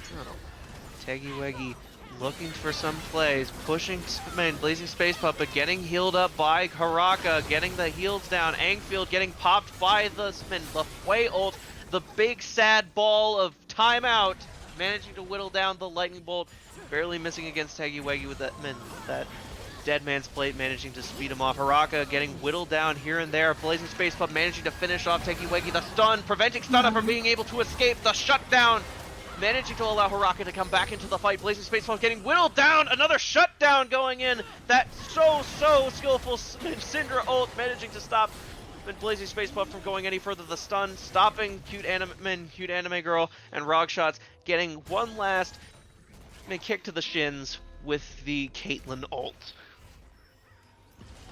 It's so back and forth. It is. Though they did manage to get one turret, I would argue that this was still in favor of comms for this outcome. Both sides did lose 2, but this was still more in favor for the side that's got a lot more pressure on the base. That's right. Nothing too out of the ordinary items wise. Fairly conventional. Seeing the improved Rabadons is gonna be a little scary for people to deal for Com to deal with, because Syndra at this point in the game basically looks in your direction and you die. That's what happens unless we're talking about Rogshots, who's probably the only one on their team who can survive this, because even with improved Merc Treads and Maw, it's not really going to do a lot for Blazing Space Pup's survivability in the long run. Not to mention you've got Haraka in the background managing to land those strong crit shots, having nearly enough crit to be 100%. It's just going to be a lot of back and forth. We'll have to see. Wow. Nobody's giving up here. Nobody is backing down. Seeing all this back and forth, looking to Baron, trying to take the big buffed lead to some kind of victory. Chug managed to get it before, but this may be a little bit more difficult now that the whole team is here. Angfield getting the call out on Cute Anime Girl. We're seeing the Zanya's on and blocking off Hui's ult, the Hui ult. Seeing the pop-up coming in from Ornn, but Angfield manages to kill off Stunna. Cute Anime Girl getting burned, but the triple stun coming in from Handmaid, whittling everything down. Haraka landing all of those pot shots over and over and over again, but nobody else is dying except for Stunna and Angfield going, again, 1-for-1 on these team fights. It's just going in and going out. Stunna and Angfield were the ones kind of fighting each other, and eventually the teams dissipated. Trying to find it, but Chug is not slowing down. They are going in. They don't need the Baron buff. They don't, like you said, the buffs aren't going to be as effective until they manage to whittle down 4 of the team. Mid tower is down, Tier 3 tower is down. The double stun yet again on Rogshots and Blazing Space Pups. Seeing the root and the wheel down. Cute Anime Girl missing the ult. Tekiwegi barely managing to miss out. And barely dodging away from the death coming in from Rogshots and Blazing Space Pups. The stun on Fast Donuts. The Maw barely managing to miss Fast Donuts, and Tekiwegi finishing off the stun from Handmaid. Going unseen by Cute Anime Girl, losing out to the ult yet again. Meanwhile, Blazing Space Pups fighting the good fight against Fast Donuts, but the slow combined with the Q is just gonna finish off Fast Donuts, and Handmaid is having a huge escape plan, killing off Stunna here and now. Angfield coming back from the dead, only to die yet again from Blazing Space Pup. 16-6-6. That is the current ratio for one Blazing Space Pups. Jeez, this Syndra is crazy. This Syndra, Handmaid is slowly realizing that, oh, this item gives me over like 120 AP, and now it's improved by Ornn. I might as well just kill everything that moves. That's right. They've got the callouts. Handmaid understanding very well that they can just insta-kill Stunna and Cute Anime Girl whenever they want. Pedo kind of being a non-factor when it comes to who they need to kill, as long as, because they're just kind of perma-attached to Blazing Space Pups at this point. Meanwhile, Rogshots could potentially add to the fights with these shields and these teleports from cross map. And now it all boils down to who's going to be applying the pressure to the turrets, who's going to be taking home the gold, and who is going to get called out first. More vision, more imperatives, the usage of those chem-infused plants. Tekiwegi looking into the darkness. Blazing Space Pups, Stunna, and Hedo all within close proximity, but Tegi's basically scouting at this point, trying not to do anything too stupid. as much as I would like to do something stupid in their position, but that's neither here nor there.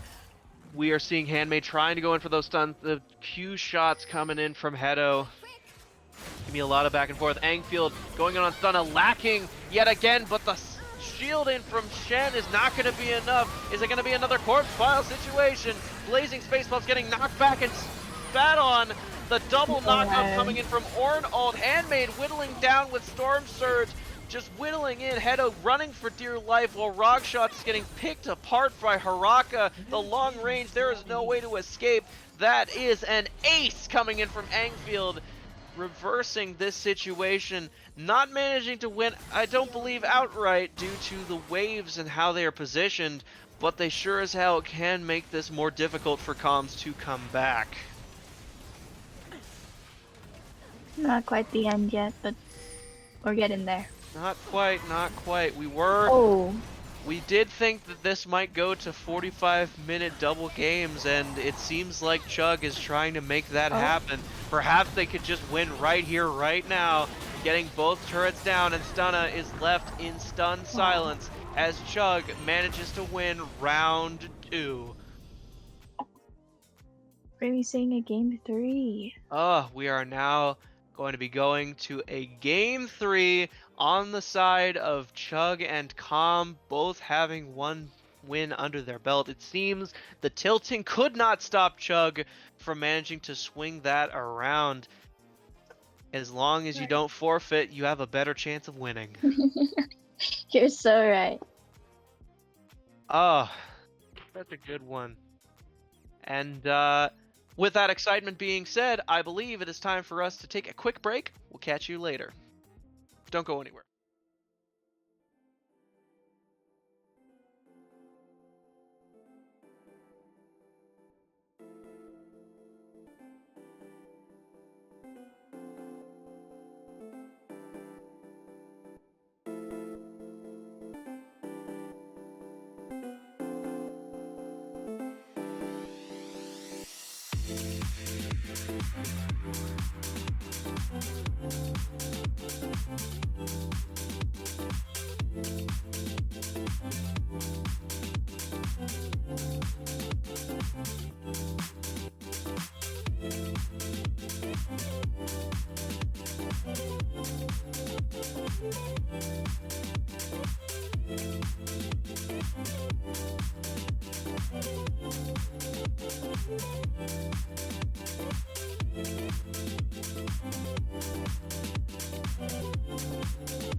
All We right. have returned We're back. for final round 3 of SLOLCS 2025, the semifinals. Let's go. We already know that Baron Brawling Lovers is on for the finals, but now we are here to see if Conglomerate of Mewing or CHUG Kitty Burger Time can take the spot as Baron Brawling Lovers combatants for tomorrow's game. We've seen many fighters go in and go out, many fan favorites fall before the might of which Jamie, Baron, Brawling Lovers, Conglomerate of Mewing, and CHUG Kitty Burger Time. So hopefully we'll be seeing this one-on-one confrontation finally reach its peak here in semifinals. But if you want to see finals in person, March 9th in the English Building 220 at noon, you can see the finals going on of BBL and whoever the hell is winning in the future. We have sandwiches and Red Bulls and people and green for you to enjoy the finals. So make sure you're there and there. Yes. I'll be there. Good. Yes. We need you there. You are necessary for the process. It'll be so fun. But last game, that was quite a swing around. I'm excited to see more, especially with the seeming understanding that even though Blazing Space Pup is probably the biggest swinging player in this lobby, it doesn't mean that he can go uncontested the entire time. That's right. We'll have to see if our two carry junglers, who will come out on top. Who will it be? Who knows? It was certainly fairly even between Space Pup and Angfield, so hopefully we'll be seeing some more great plays coming in. Loved seeing Harakas Caitlyn going in, trying to poke where they could, staying towards the back line, capitalizing on that range. Meanwhile, Fast Donuts was doing their due diligence to try and get those knockups combined with Teggy Weggy. It was certainly a great combination with the Poppy Ornn, and hopefully we'll be seeing more funny haha plays coming in from Hedo. Not sure if we're going to be seeing the Yuumi a second time, but then again, I don't know why they'd ban the Yuumi, so we will see what happens momentarily. But anything you are excited about for or want to hopefully highlight in the next match? I mean, I really loved watching Handmaid Syndra, so if they don't ban it, I'd love to see it come back again. Fair enough, fair enough. So far, only seen the Sivir and Shen remain throughout these matches on the side of Stunna and Rogshot. So far, Stunna remaining strong with their Senna pick. It has been here and there when it comes to the capabilities. They seem a lot stronger when it comes to singular kills here, but hey, we have seen the elusive, the one and only Vayne show up on the side Oh, here of CHUG. it is! And Shen returns to the hands of Fast Donuts. Meanwhile, Lilia, Draven, Karma, and Yone with Malphite, Hecarim, Elise, and Lissandra, all a bunch of new picks. Bans remaining relatively similar. The Syndra did get banned out alongside the Gwen, the Ornn, and again the Rakan and Tom Kench. Meanwhile, Kayn and Braum have remained steadfast bans on the side of CHUG. But it's going to be interesting to see where this goes with these picks. I mean, what are your first impressions? I don't know. I'm really excited. You know, we opted to not have Fearless. We opted to not have Fearless draft for the finals, but I'm happy to see that people aren't just picking the same champions over and over again. As much as I did like seeing Nautilus every other game, it is nice to see a little bit of variety here and there. Certainly seen a lot of different picks, some Amumu, some Ziggs, Talias. There was an Ivern in one of the games. I love seeing Bard, Twitch, Corki, any of those games that were on stream, off stream, for all to enjoy. But right now, seeing some pretty strong picks here. Draven Karma bot lane with Shen top, Lilia jungle, and Yone mid. is gonna be interesting to see versus the enemy team. That's right. And predictions are up, so everyone vote for who you think is gonna make it to finals tomorrow. Predict, They're please. 1-1, pretty tied.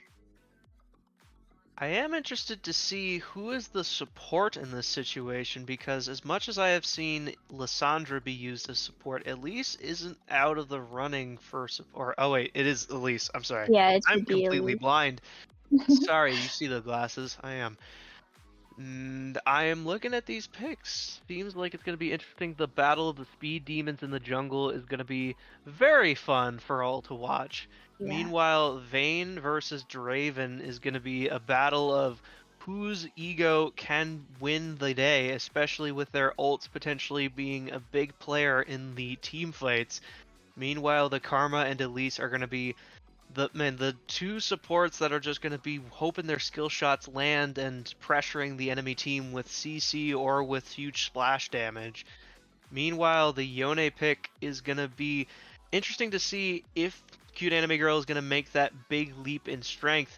Having chosen 2 AP champs last time, it's now diverging to the Yone. So first mid lane AD pick.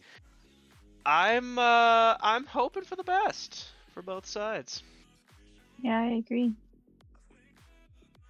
Yeah, I I mean, love the variety in the yeah. matchups. It's so fire. I guess we'll say the most popular pick is Shen. That's right. Shen Yeah, in every fair enough.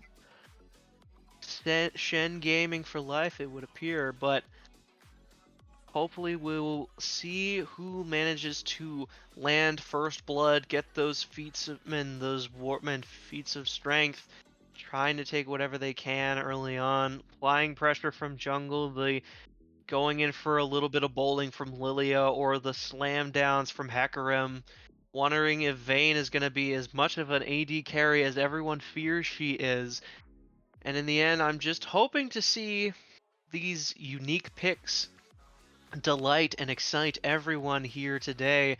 Make sure to put those points in, predicting who is going to come out on top, who's your favorite, and who you think is going to get the most bounties. Right. My money will be on CHUG. Yeah. Who are you Okay. rooting for? Are you allowed to root? I have enjoyed making predictions for both sides. I am hoping to see Com make their remain steadfast. They did make a strong impression at the beginning, but I am hoping to see Com come back after that sort of surprise wake-up call against Chug, but I mostly just root to see what kind of differences can be made in these. I like seeing an underdog.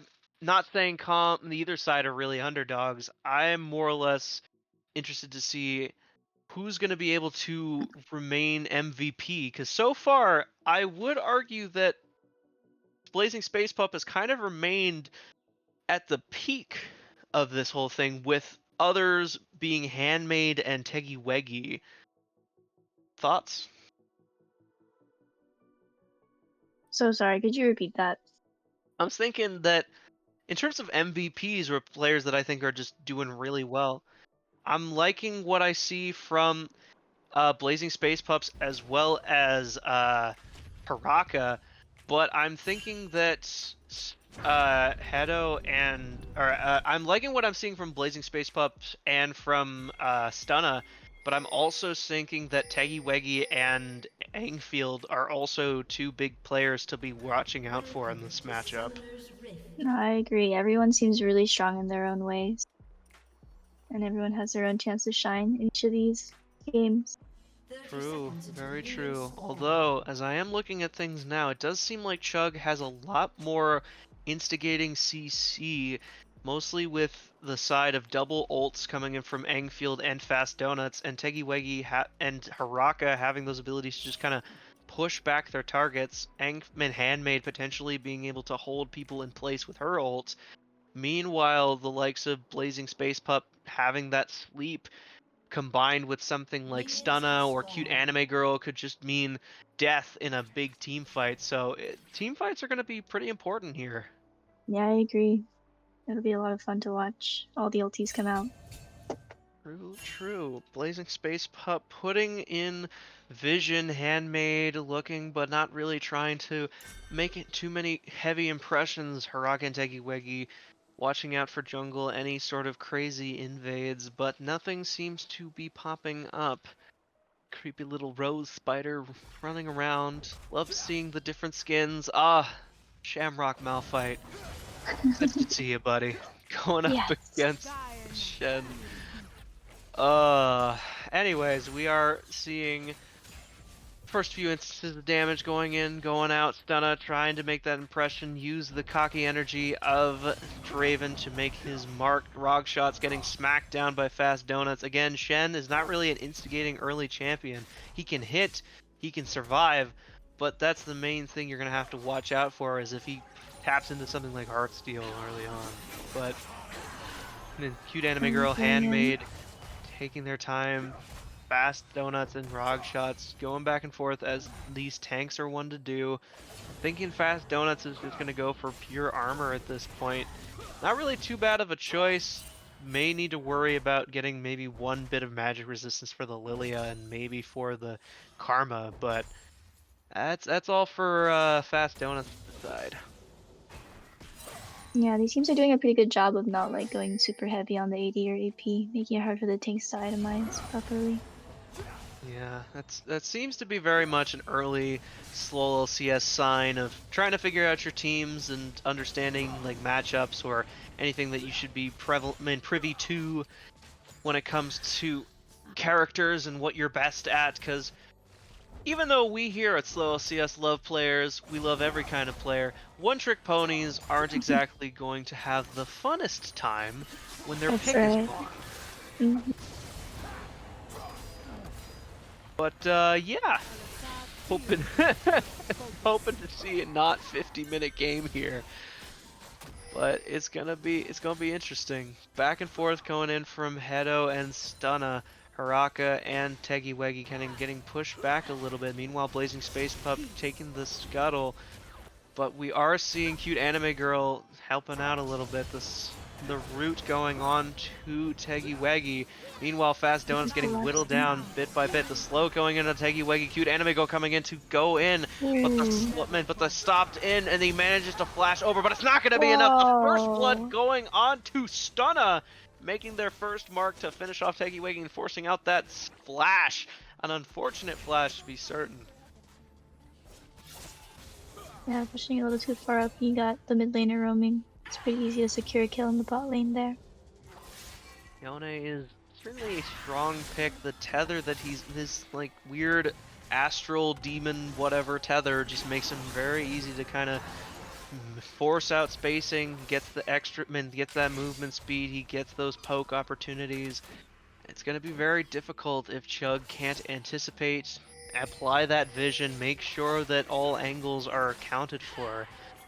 But we are seeing Angfield coming in. Cute Anime Girl trying to rush into Handmaid, but it's not going to be enough. The shield going down. Angfield trying to ram in, but Tegiwegi comes in, gets the stun, the webbing, whittling down Cute Anime Girl and leading to a 1-1 for CHUG.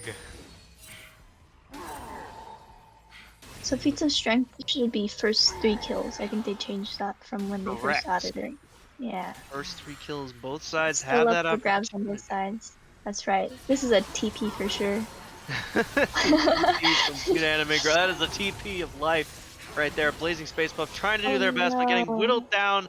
Angfield and Tegiwegi plus the AP splash hitman just for those passive attacks coming in from Handmaid, whittling down Blazing Space Pups.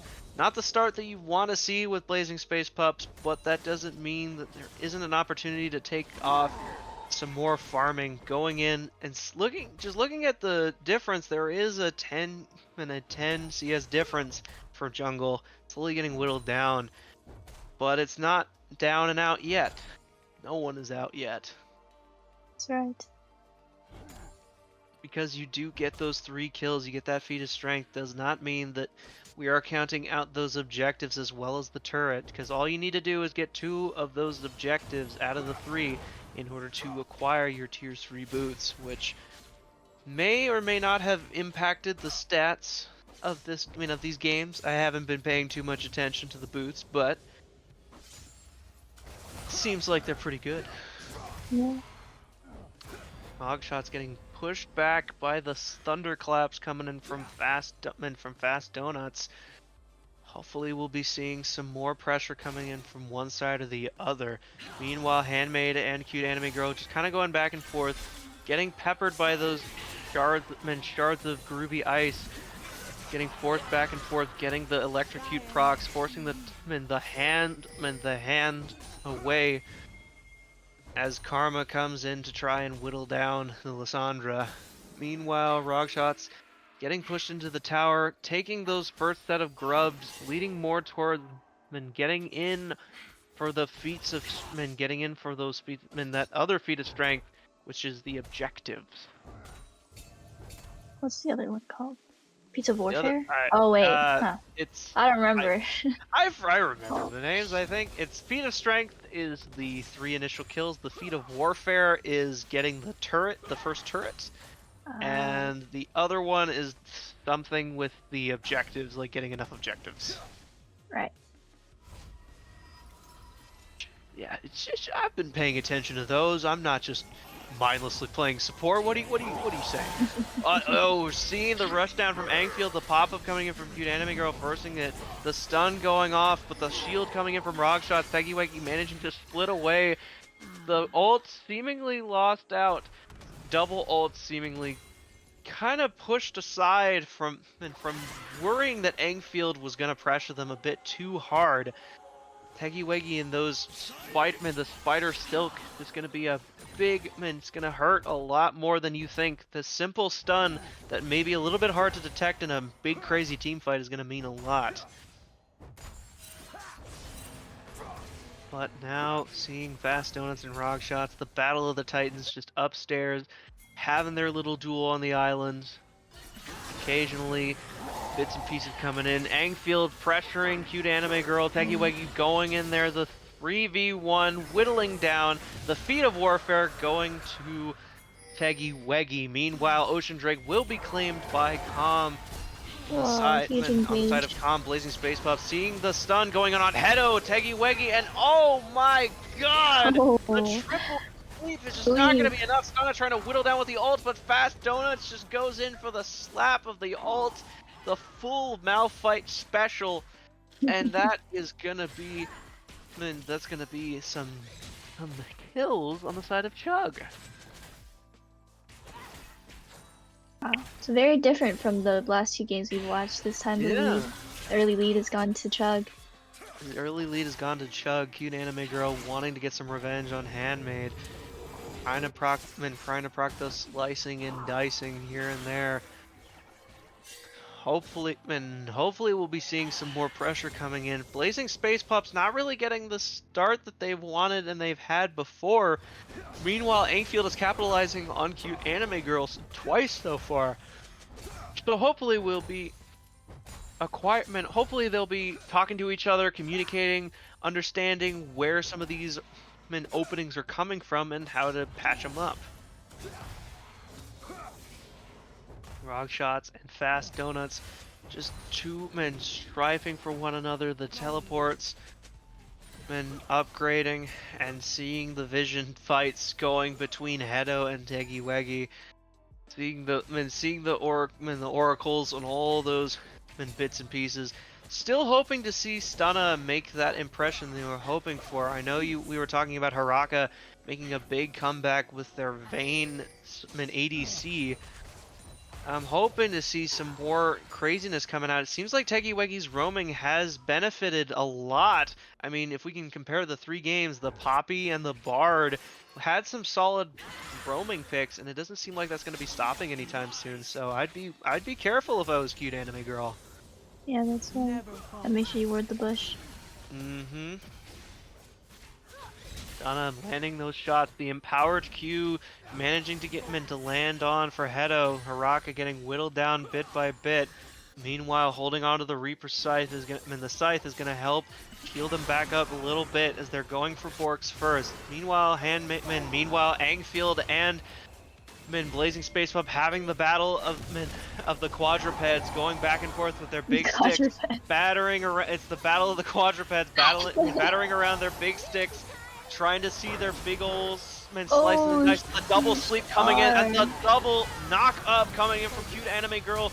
The Handmaid managing to survive, healing back up with their ult, becoming invulnerable, but Teggy Weggy managing to kill Hedo, getting the shutdown. The double kill from Blazing Space Pup. This is what they were looking for. This is what I was talking about. But the stun, Teggy Weggy whittling down from the spiders. Oh, if you were wondering if Bard could carry, it's not Bard, but it's a support. It's there. Managing to barely survive. Teggy Weggy escapes to live another day. Those symbiotic souls are not one to be messed with. Yeah, they're crazy. He just sits in a bush and gets to base. Yeah. They may not have much glamour aside from their great escape artistry, but that's what makes them really viable this season. And I mean, not really even without the improved boots on your side, you still really enjoy the evolved version of the symbiotic souls. Just makes those escapes just buttery smooth. Cute Anime Girl watching out, Teggy Weggy doing Teggy Weggy things, roaming around, and they're just waiting for Cute Anime Girl to watch out, getting rooted and stunned. Meanwhile, Blazing Space Pup and Hedo are trying to make headway, but there are 4 people. Fast Donuts and Angfield going in, getting the root and getting whittled down. Stunna managing to land some hits here and there, but it's just not going to be enough. There's no huge amount of damage that's keeping anyone from dying on the side of CHUG. Both Cute Anime Girl and Hedo will lose themselves for a double kill. Yone's almost halfway to his power spike. He is almost there. Considering that it seems like they're gonna be starting with Borks. That's the key. That seems to be the magic thing for anyone looking for a power spike. I mean, Vayne is kind of doing a similar thing. And right now we're just again the battle of the mountains at top lane. Fast Donuts having a greater impression at top, seeing as how they were impacting multiple team fights. Meanwhile, Rockshots is going for good old Heartsteel on Shen to just make themselves even more durable and improving a lot of their abilities that build into it. The stun is just not going to be the drowsiness and double sleep coming in, and it's going to kill down both Handmaid and Teggy Weggy. Cute Anime Girl whittling down Angfield, but Angfield is going to leave with 1 death on their conscience and a triple kill from Blazing Space Pup, making their rounds again. Slowly coming back against Angfield. A rough start for sure, but these quadrupeds do not miss. That's right. The life in the Madison. Seeing a second Drake going on Hex Tech for the side of Com, and now we're going to be seeing the third Chem plant. Oh, great. Another one. Yet again. What are the odds of that? Sleeping. Such a fun soul, ain't it? Fun when you're not seeing it every time, but back and forth go.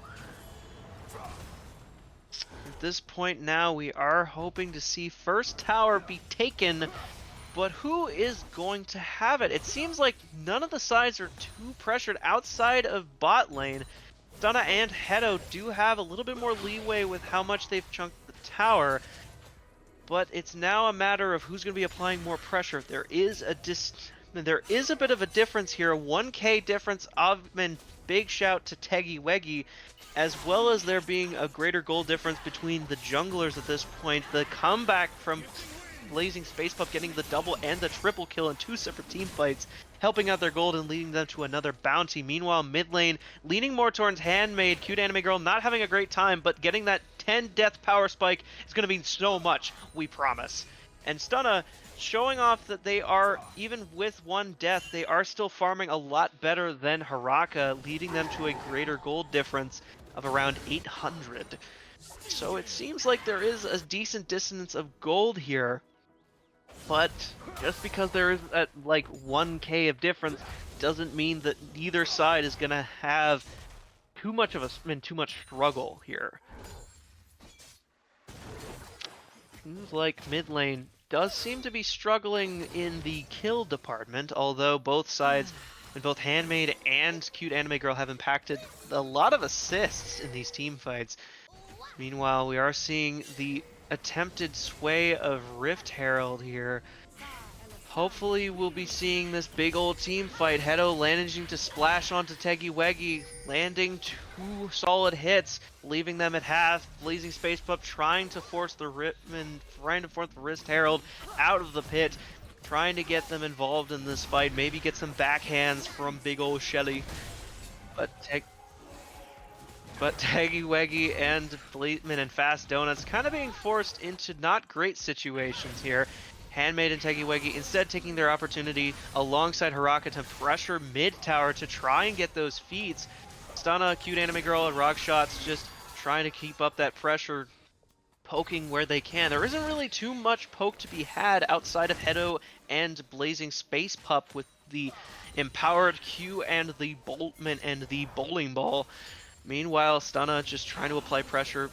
Kind of feels like they're wanting to go for Handmaid, but Teggy is not far. Hedo walking right past Teggy, and Engfield is lurking deep within. The speeding Space Horse coming in, seeing the unstoppable, the fear coming in, and Stunna getting crushed under the 3-man, and we are seeing the first tower destruction going for Calm, the objectives takers this time. And now tier 3 boots will go to the side of Calm. Getting burned out. Gosh, the damage from this Elise. The root and the double stun. He didn't even have to ult there. That stun from Elise was just brutal. That's right. But CHUG, they're going in for a vengeance. They don't care about these objectives. They're wanting to get that double sleep. They have been managing Blazing Space Pup, getting a kill out on Handmaid. Meanwhile, Teggy getting chipped down via Rog Shots. At this point, Calm is just trying to keep their heads held high with the objectives that they have, but CHUG is just not having any of that. And of course, hope Haraka is having a fun time down here. He's just farming. Yeah. Again, nothing wrong with that. This is true. You have fun. You have fun. Both Haraka and Cute Anime Girl getting whittled down to half. Blazing Space up in the corner. Neither side really dying yet. Seeing Stunna trying to hold on to mid tower. Meanwhile, Handmaid teleporting in. It's just going to be a lot of pressure going in. Bot tower and mid towers are looking pretty important for Calm, especially if they can pressure the botman, pressure Handmaid and Haraka. Now we see we see Chemtech come out yet again for its 3rd appearance here. And we are hopefully going to be seeing some kind of crazy team fight here. Teggy missing out on the stun. Handmaid trying to go in with the teleport, but missing out. Throwing in some shots towards Hedo. Stunna trying to go in, managing to land the airborne on Handmaid. Managing to get in, but Blazing Space Pup finishes off the kill against Handmaid. Stunna getting whittled down by Haraka. The Drake getting taken in by an Engfield. Everything getting loosey-goosey. Space Pup forcing the pop of the wrist guard. Seeing the pop-up coming in from Cute Anime Girl. And Haraka standing tall as they walk away from this massacre. 4-man loss here. Teggy losing out, managing to land those good stuns, but it's not going to be enough. You managed to get 1 objective, but we took 4 kills, and now we're going to get Otacon. This Lilia is crazy. It is. Seriously. This deer is not in headlights. The deer is the headlights and is beating you over the head with it. Oh. Can we just... Horse versus horse. Horse versus horse. Angfield is still not out of this yet. Going in early, still having a decent draw of strength, and Hecarim is not really one to be messed with. They're a bullet train waiting to cause some accidents. Oh, Cute anime girl trying to land something on Handmaid, but they barely miss, chipping down past half, but it's just not gonna be enough. Meanwhile, Handmaid is still trying to look to stop the wave from pressuring tower. Stunna trying to do the same with mid. Meanwhile, Engfield is lurking like a shark with horse legs. And Oh. Handmaid is going to get caught out by the bowling ball and is going to get killed off by Blazing Space Pup, finished off. And Fast Donuts may or may not be taking this top tower. Yes, indeed. Rockshots has to admit defeat here. Whilst Blazing Space Pups does their thing, smacking using the big stick, big horse, as Haraka and Engfield look to pressure. Oh, looks like he's gonna get caught here. They get caught out, but it seems like the shield Oh, from there's Shen Shen's is coming going to in. help them out. Hedo and Stunna coming Oh, the in, trying to entire do the team is duo things. The here. pop-up from Stunna helping out slightly. Engfield running away, using the ghost to just speed race her out of there. Meanwhile, Rockshots' shield did help slow them down slightly, but Haraka will lose themselves, and Blazing Space Pup will take a kill for a life. Cute anime girl trying to whittle down, not impressed by Teggy Weggy. Even with the Storm Surge and the wrist guard, it's not going to be enough damage to deter cute anime girl. That 5 death power spike is making them mad. They're going in for Handmaid. Trying to take their heads, managing to land the airborne, forcing the ult out. Hedo is right there, trying to go in for the... Got rooted by Handmaid, who manages to move away, but Stunna from downtown, landing the ever-essential off-screen twin blade spin. Landing another kill under the belt of Draven. Meanwhile, cute anime girl's gonna teleport over, trying to land on it from Engfield, getting whittled down, but landing an ult. Hedo not feeling great to leave Engfield alive. Maybe attempting to try and pop, but Teggy Weggy is right on her, is right around the corner, as well as Haraka. Might not be the best thing for Engfield to try and contest this horse. Are seeing items be put into play. Obviously, gotta have Malignance on Hedo. Seeing the Storm Surge, just a huge, is one of the bigger power spikes that Elise has at this point in the game. Meanwhile, Blazing Space Pup taking the essential Leandries mixed with the Omni heal that they can acquire. It's gonna make them even more durable on top of going third item Rabadons. And now they see, now they're seeing Teggy Weggy getting called out, hitting on the empowered Q from Hedo, and finished off by Blazing Space Pups. Fast Donuts just kind of watching, getting whittled down, but not really too worried as their armor is, as their durability is going to be well founded. Meanwhile, Engfield flying in, trying to survive, dodging that bowling ball. Doing what they can to keep this tier 2 tower alive. Can't let too much pressure come in from Blazing Space Pups. And at this point, it's all seeing what they can do. Handmaid being forced to use the groovy hand to escape. Meanwhile, Stunna is pressuring Haraka, pelting them with their spinning axes, and just hitting really, really hard. What's this? Rogshot's getting called out. A 1v3 going on with Stunna, but he's going to manage to escape with the flash. Probably a smart decision. Birthing out yet another ult for cute anime girl. It's probably what they're gonna have to do. Forcing out Handmaid to use up whatever sort of survivability resources they have. The hand, the ult, whatever they can is just going to result in greater possibilities for them to die later down the line in some team fights. And that is going to be third Drake for Com. This means that they are leading the charge in objectives and are going to do their due diligence and potentially look to Baron. Baron. And now it's going to be a whole mess of vision and stuns and people trying to get Baron and resetting. It's too much. It's too much. Coggin, I don't. Ah. Yeah. Ugh. Too much. Okay. Too much. You can take a little break. No one's fighting. No. No, I refuse. The people must No. know. The people must see this happening. What is there to know? What I want to know is when am I going to see another quadruped 1v1 where they're battering the sticks back and forth? That's what I want to know. Oh, true. That's what I want. But enough about horses attacking each other with big sticks. This time we are seeing pressure back and forth, trying to anticipate the right time to get Baron. They might need to get some kind of pick here. Angfield or Fast Donuts might be a key pick here. Not to say that Handmaiden or Haraka wouldn't be bad choices either, but it's all going to be about applying that pressure. Split pushing is seemingly the name of the game here. Fast Donuts applying that on CHUG's side, as well as Handmaid trying to do their due diligence in defending, as well as Haraka versus Stunna. It's all just 1v1s. It's going to be about calling out someone important. If they can get the jungler, if they can provide some kind of important kill here and there, it's going to mean the difference between these objectives. Forcing out the ult on cute anime girl, they are just desperate to try and take down Handmaid, but it's unfortunately going to miss, leading to about a third of their health being chunked down.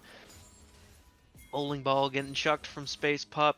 Stunna doing their job, just slowly farming up, going for that full crit, and nearly getting their third item power spike. Meanwhile, Angfield and Fast and Donuts are going to combo in, getting the spear, and the combo splatted in. The double sleep from Blazing Space Pup, trying to whittle down Fast Donuts. Cute anime girl rushing in to try and do something here. Stunna going in for the cycle, and the cycles managing to whittle down Blazing Space Pup, finishing off Fast Donuts. Haraka barely hanging on, and Peggy Weggy taking the L from Stunna. Meanwhile, Handmaid is not safe. Blazing Space Pup going on a rampage. The burn, forcing out the ult. Will it be enough? The taunt stopping them from managing to get away. And Stunna landing that final kill. Angfield going in. Cute anime girl is on a goddamn warpath. They managed to land 4 kills with Haraka yet again being the sole survivor of this encounter. Wow. Wow. I mean, of all that, it results in yet another 4 kill. Haraka, done silent, watching as the team they're up against takes Baron. They're hoping to take all the pushing power they can get. Teggy Weggy hoping to do something, but it's just too late. They're now watching over. Haraka may have been looking over their shoulders. Teggy Weggy, but they might just try to get some kind of momentum. In another lane, that is. Everyone kind of reverting back, looking where they can, getting whatever kind of vision they have, buying all these ever important items. At this point, I'm very interested to see where CHUG could come back here. Yeah, I agree. They had a lot of the gold on Elise at the start, but it seems that they weren't able to carry their lead. Yeah, I mean, this Elise still being kind of the star player here is not a bad thing. There is still some possibilities for them to come in and apply a large amount of pressure onto the enemy team, but they're getting called out too often. They're getting crunched up. Their escape options are being observed and weakened. Angfield getting slowed down, getting forced out by the empowered Karma Cube, but running away. The quadrupeds, the horse races are here, folks! Meanwhile, Stunna trying to land the finishing blow on Teggy Weggy, but managing to miss out. Blazing Space Pup just whittling down with that burn. And it is a double kill for Blazing Space Pups. The horse. No. So fast. The deer is too damn fast. Deer. That's right. And now they have the Rabadons. This is a dangerous. This is probably one of the most dangerous Lilia setups you can have at this point. You just are pure damage. You have that extra survivability. You have that burn. You have Zhonya's in your back pocket for survivability. And then you just can roll around at the speed of sound. Meanwhile, Ragshots taking 2 minutes, a lot of hits here from Haraka and Fast Donuts. They're trying to at least apply some pressure to the main tank of this and on Tom's side. It's just not going to be enough. Handmade getting called out, and Stunna getting a huge cash payout as triple turrets fall at the same time against CHUG. Not what you want to be seeing here. The triple sleep as Blazing Space Pups manage to survive with the Zonyas, the activation, the taunt preventing Fast Donuts from escaping. Cute Anime Girl whittling them down thanks to rag shots. Haraka getting called out and popped by Menvia. Cute Anime Girl and Blazing Space Pups. Haraka just getting whittled down. That is an inhibitor lost, and Teggy Weggy getting crushed out by rag shots. This is the end, my friends. The horse has come to play for one last checkup, but unfortunately the other quadruped managed to come out on top here in semifinals. It is the winners conglomerate of Mewing. Wow. GG's, guys. It wasn't 50 minutes, but goddamn did it feel like it. That's right. Such a great game. And now, folks, you know what to do. It's time to predict in your minds. Be prepared for tomorrow for a noon in the English building room 220. It is time for Baron Brawling Lovers to go up against Conglomerate of Mewing in a battle of the Titan. But there is no shame in this loss. No faults to go against Chug Jug Kitty Burger Time. You fought the good fight. You managed to get a second round dub, even past the problems that were going on. I'm still happy with the performance, to be quite honest. Yeah, I agree. Those are some exciting games. Exciting games, great picks. I love the variety that we're seeing here. Teggy Weggy doing his due diligence, staying a strong supporting captain. Loved all the picks. There really wasn't much of anything that I was too worried about. Obviously, some picks may have felt a little bit stronger in the long term. The Lilia managing to come back at the very last round. Seeing Rog shots, the Shen be played every single round, and managing to make a decent impact on most team fights. That is what semifinals is all about. Showing off the strength and fluidity of these teams, how they work together, and how it's going to result in some killer-ass games. Sorry, never back down, never give up. So good. So very, very good. Right. Hello, guys. My voice yet again. Thanks everyone for watching semifinals. We're at the end. So if you haven't heard it enough times already, be sure to come out tomorrow. English Building 22, room 220. Starting at noon. Grand finals. We're gonna start with all stars. We got a fun lineup going on there. We're gonna have some festivities before we lead into grand finals. We have free sandwiches. We have free Red Bull.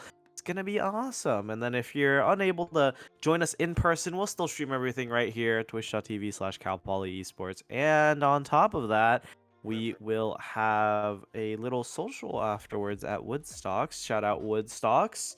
Do you know SLOLCS 25? SLOLCS 25, delivered by Woodstock Slow. If you want to join in on that, we'll be there at 6 p.m.